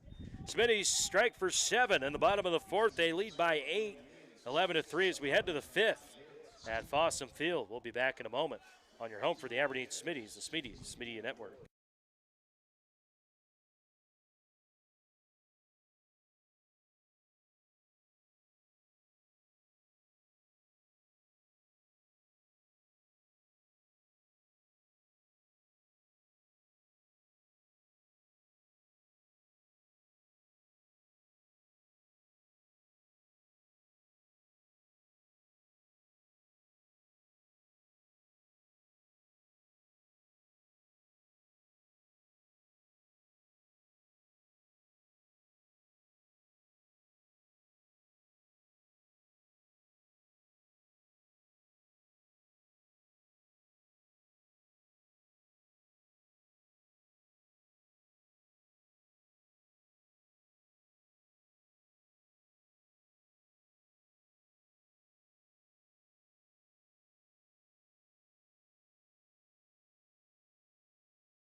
As Donnie Kiso out there, another inning of work.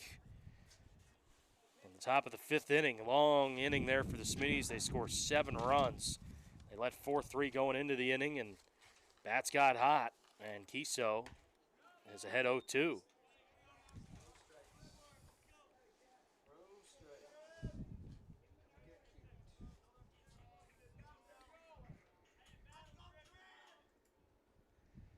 Nothing in 2. Here it comes. That's inside a ball.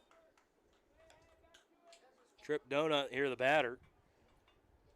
And he came on to pitch that final out there last inning. Deep breath by Donnie, the pitch. Swing and a miss. He got him. 3rd K by Donnie Kiso. They'll bring up the leadoff man. Darren Crooks, the batter.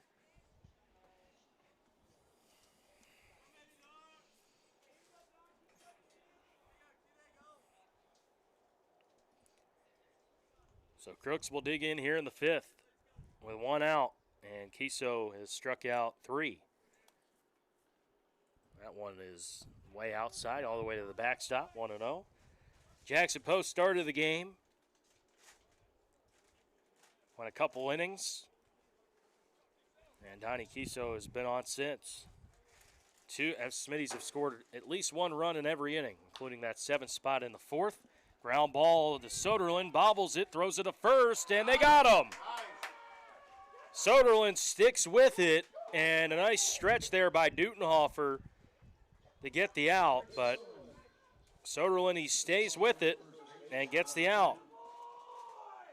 And Soderlund, he made that really nice play, that double play earlier in the ball game. That's really when things started to shift, I think, the momentum-wise in the Smitty's favor. And right there, just sticking with it.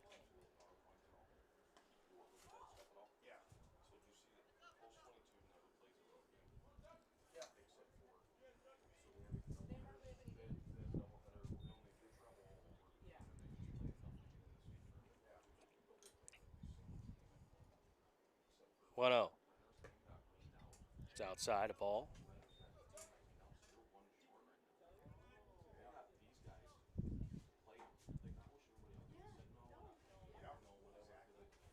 Two 0. That's pulled foul down the first base line.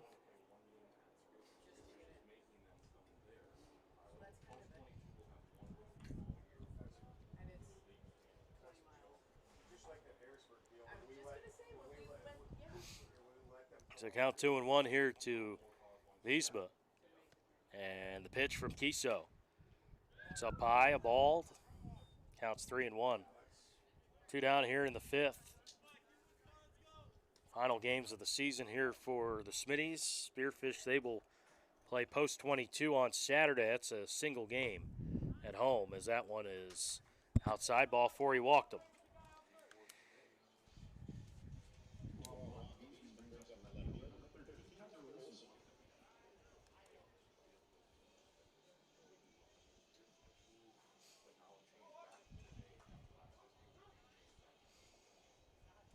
So 2 down, 1 on here in the 5th inning.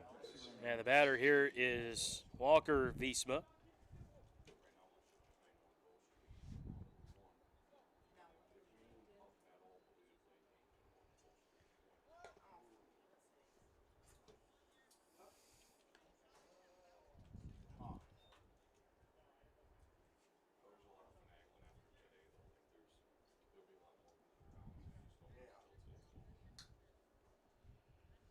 One 0. It's on the corner for a strike, 1-1. Nice pitch there from Kiso. And what we're seeing from Donnie, he's working in and out, up and down. And he's pounding the strike zone, which is what you want when you got a lead. And he's got that off speed going as well, 1-1. There it is, as that one's just dribbled down the first base line. So we've seen some good pitching performances here so far for the Smitties. We saw Jack Berry strike out 9 in game 1. And here in game 2, Donnie Kiso in relief is ahead 1-2, is on the verge of posting another 0. 1-2 with a runner at first, the pitch. That one is low. Nice job by Levi Hoffman staying in front of that. He's a wall back there. He's an Iron Man. He's just, seems like he just doesn't get tired, and that's an example right there. I mean, you're 11-3, 94-degree day, and you're getting in front of that ball.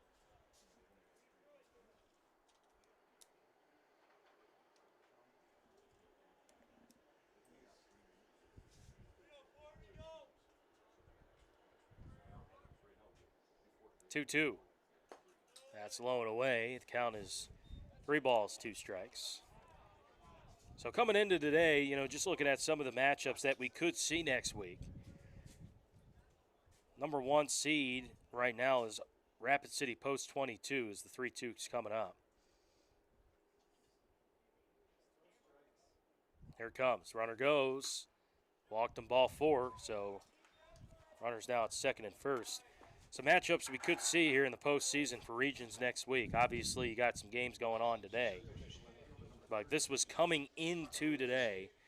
You had number 3 Brandon Valley, 14 Aberdeen, number 4 Yankton, number 13 Spearfish, number 5 Rapid City Post 320, number 12 Sioux Falls East, number 6 Brookings, number 11 Mitchell, number 7 Pier, number 10 Watertown, and number 8 Harrisburg Gold versus number 9 Renner. And the higher seeds will be hosting those potential first-round playoff matchups.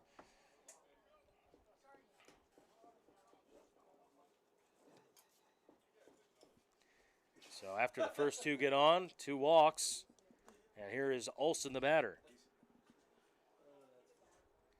Pitch. That is swung on and foul.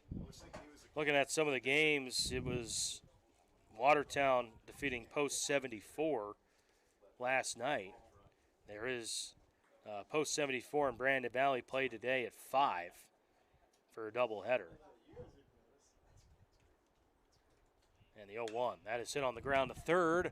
And stepping on third base, there is Clute. And side retired here in the top of the 5th inning. Good work there from the Smitty's defense. Another 0 posted by Donnie Kiso.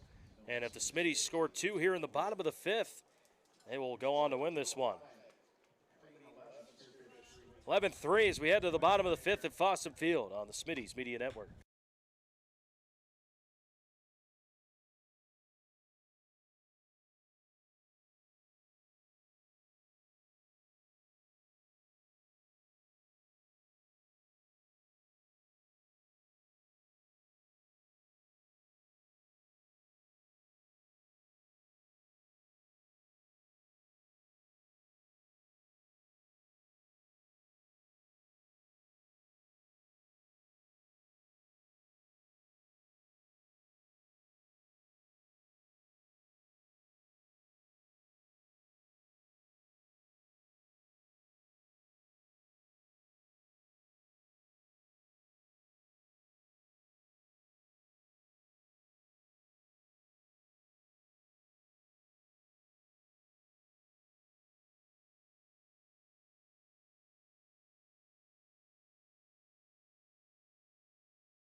Mike Dutenhofer leading things off at the bottom of the 5th inning for the Smitties. As the first pitch is taken upstairs, a ball. Trip donut on the hill. He got the last out of the 4th inning.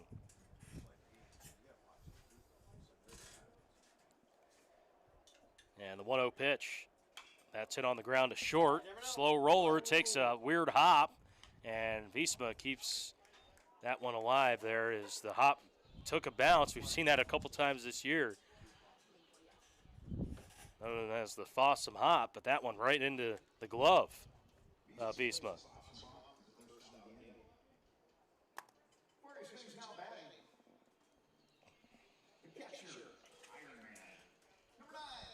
Here's Levi Hoppin.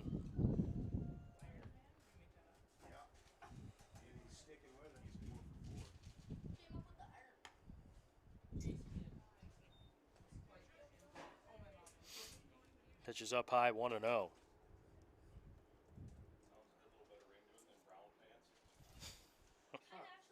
One zero. That's fouled over the right side. Counts 1-1. Smitty scored 2 in the first, 1 in the second and third, and 7 in the fourth. Spearfish scored 2 in the first, 1 in the third.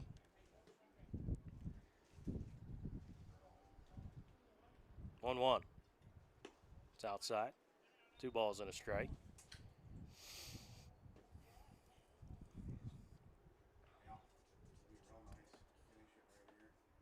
Hey, Levi, go yard. 2-1. That's hit it the left field. This is going to be extra bases. Hoffman rolling all the way to the wall. He's going to trot in for 2. Levi Hoffman.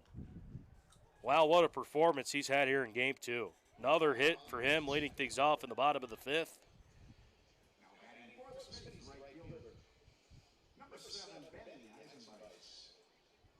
Give him a 4-for-4 day for Hoffman. RBI. And we're going to see a runner, Jack Berry, on at second base. That one's up high.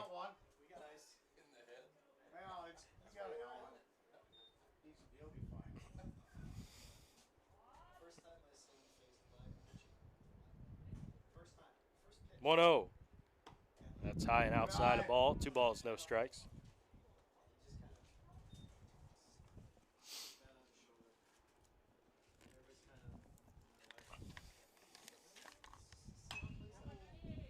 That's hit in the air, center field, and caught by Crooks for out number 2.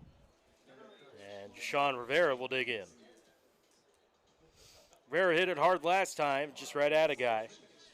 Did have a sacrifice fly in the 4th.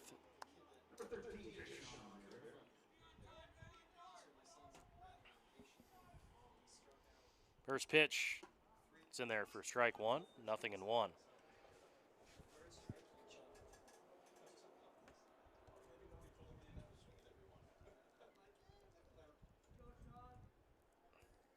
Oh, 1. Flare hit to the left side of the infield, and making the catch there is Visma for the final out of the inning. Head to the 6th at Fossum Field. Smitties lead by 2.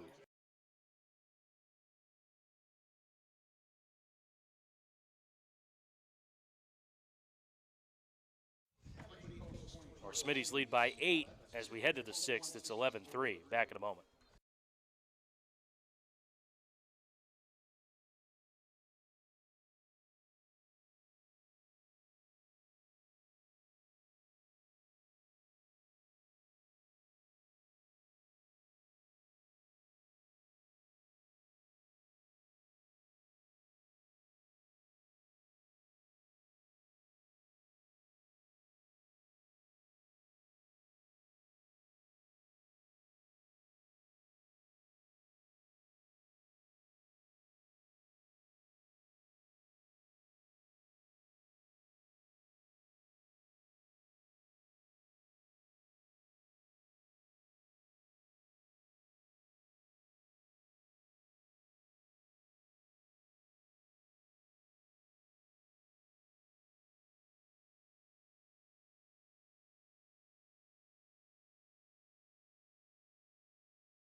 Donnie Kiso back out there. First pitch is a shallow fly ball to right, and there he is. Benny Eisenbeis makes the catch for out number 1.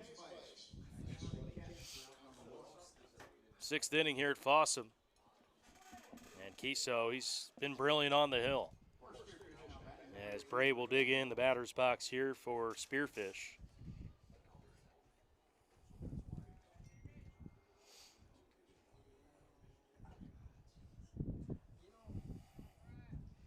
First pitch is taken upstairs for ball 1.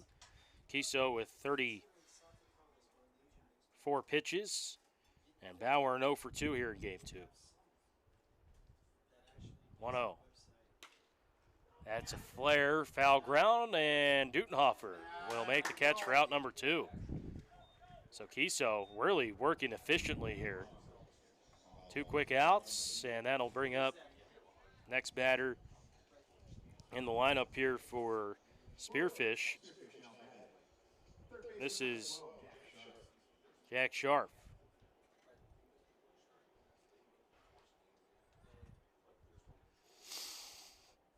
And the pitch there is hit in the air in the infield, shallow. Soderlund calling off everybody. He makes the catch for out number 3. Donnie Kiso with a quick 1-2-3 inning here in the 6th. Head to the bottom of the 6th at Fossum Field on the Smittys Media Network. Smittys lead 11-3.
Here's Drake Soderlund leading things off at the bottom of the 6th for the Smitties. As substitution here for Spearfish, Rylan Fierson into the game. He's in at third base. As Trip Donut stays out there for Spearfish. Posted a 0 last inning, the 0-1. That's high for ball 1, 1-1. How about the work Donnie Kiso's done on the mound? Another really nice performance. 3 innings pitched, 2 walks, 3 strikeouts. He's only thrown 36 pitches. 1-1. It's outside, 2-1. Drake Soderlund, he's a 1 for 3 with the run scored. And the 2-1. High ball 3, 3-1. And if the Smitties score 2 runs here, they will go on to win this one in this inning. If not, we'll go to the 7th. 3-1. It's high ball 4. So Soderlund walks, and that'll bring up the 9-hole hitter, Easton Clute. Clute, he's a 1 for 3 with a run scored.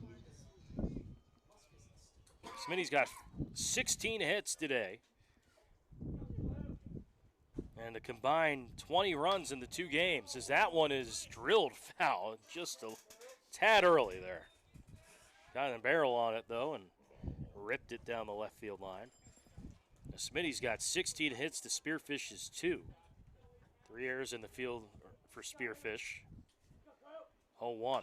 That's hit on the ground in the hole and over the glove there of Scharf and into left field for a hit. So runners at second and first. And Clute is the winning run for the Smitties there at first. And J.L. Vilas will dig in.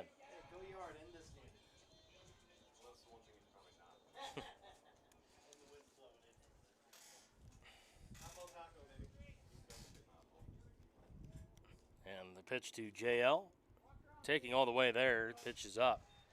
1-0. Just has very good command of the strike zone, the comfortability that he has at the plate.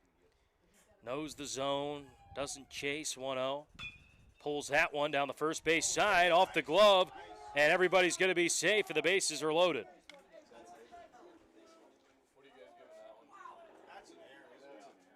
It's going to be an E3, fourth error.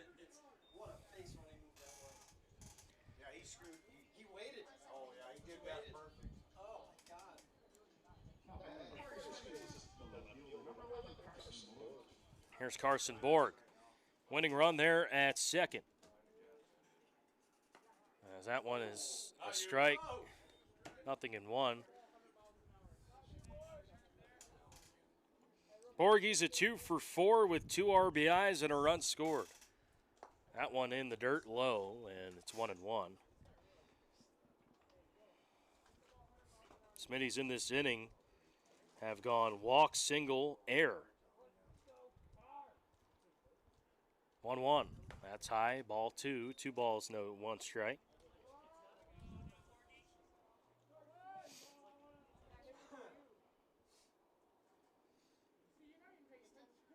Two and 1. Swing and a miss there from Borg. It's 2-2. Pitch a little bit high, but couldn't hold off.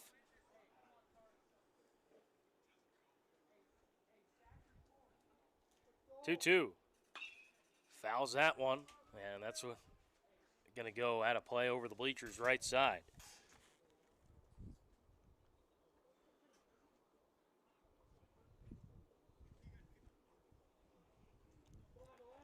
Two balls, 2 strikes, and the pitch.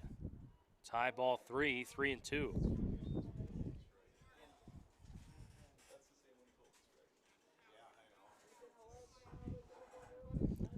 3-2 pitch. That's it on the ground. High chopper off the glove, and everybody's safe. A run in. And the score is 12-3 on the.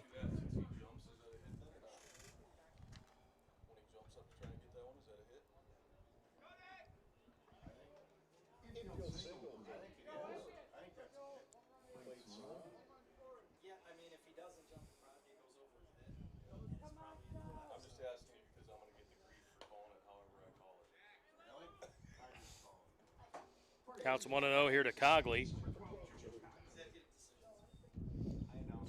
Infield in.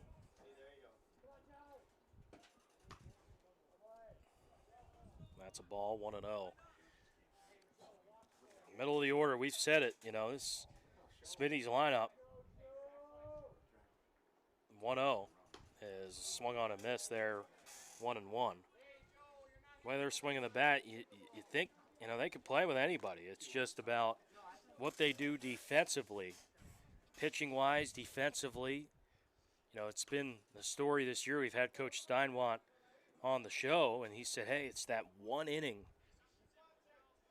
And they've been able to limit that here today. I mean, they've had big innings, and that's been the difference. I mean, they got 18 hits here today. They got a 21 combined runs in the 2 games. As that one is drilled down the line in left field, and the Smitties are going to win this game.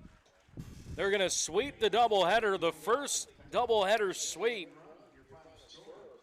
And they win it 13-3 over Spearfish.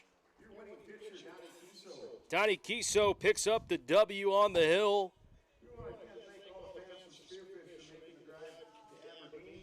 Smitty's finished with 18 hits on the day, 12 RBIs combined. Donnie Kiso picking up the win. He goes 3 innings, walks 2 and strikes out 3. You got multiple hits. Hoffman, a 3-for-3 day. Mike Dutenhofer, 3 for 3. 2 RBIs. Karsten Borg, a 3 for 5, 3 RBIs. Joe Cogley, 2 for 5, 3 RBIs. 2 hits from Easton Clute and a hit there by Soderlin, and the Smitties pick up a sweep here at home to wrap up the regular season. They finished 12 and 22, and I'm looking back here, and I believe this is the first doubleheader sweep the Smitties have had all season. It is. So they've had, this is the first doubleheader sweep of the year, and it couldn't have come at a better time as they won 9-6 in Game 1 and 13-3 in Game 2. That about does it here for us and our time together here on the Aberdeen Smitties YouTube channel. Just want to say a big thank you to all that have tuned in to the video streams there on YouTube all summer long. It's been a pleasure here doing this year. It was a lot of fun.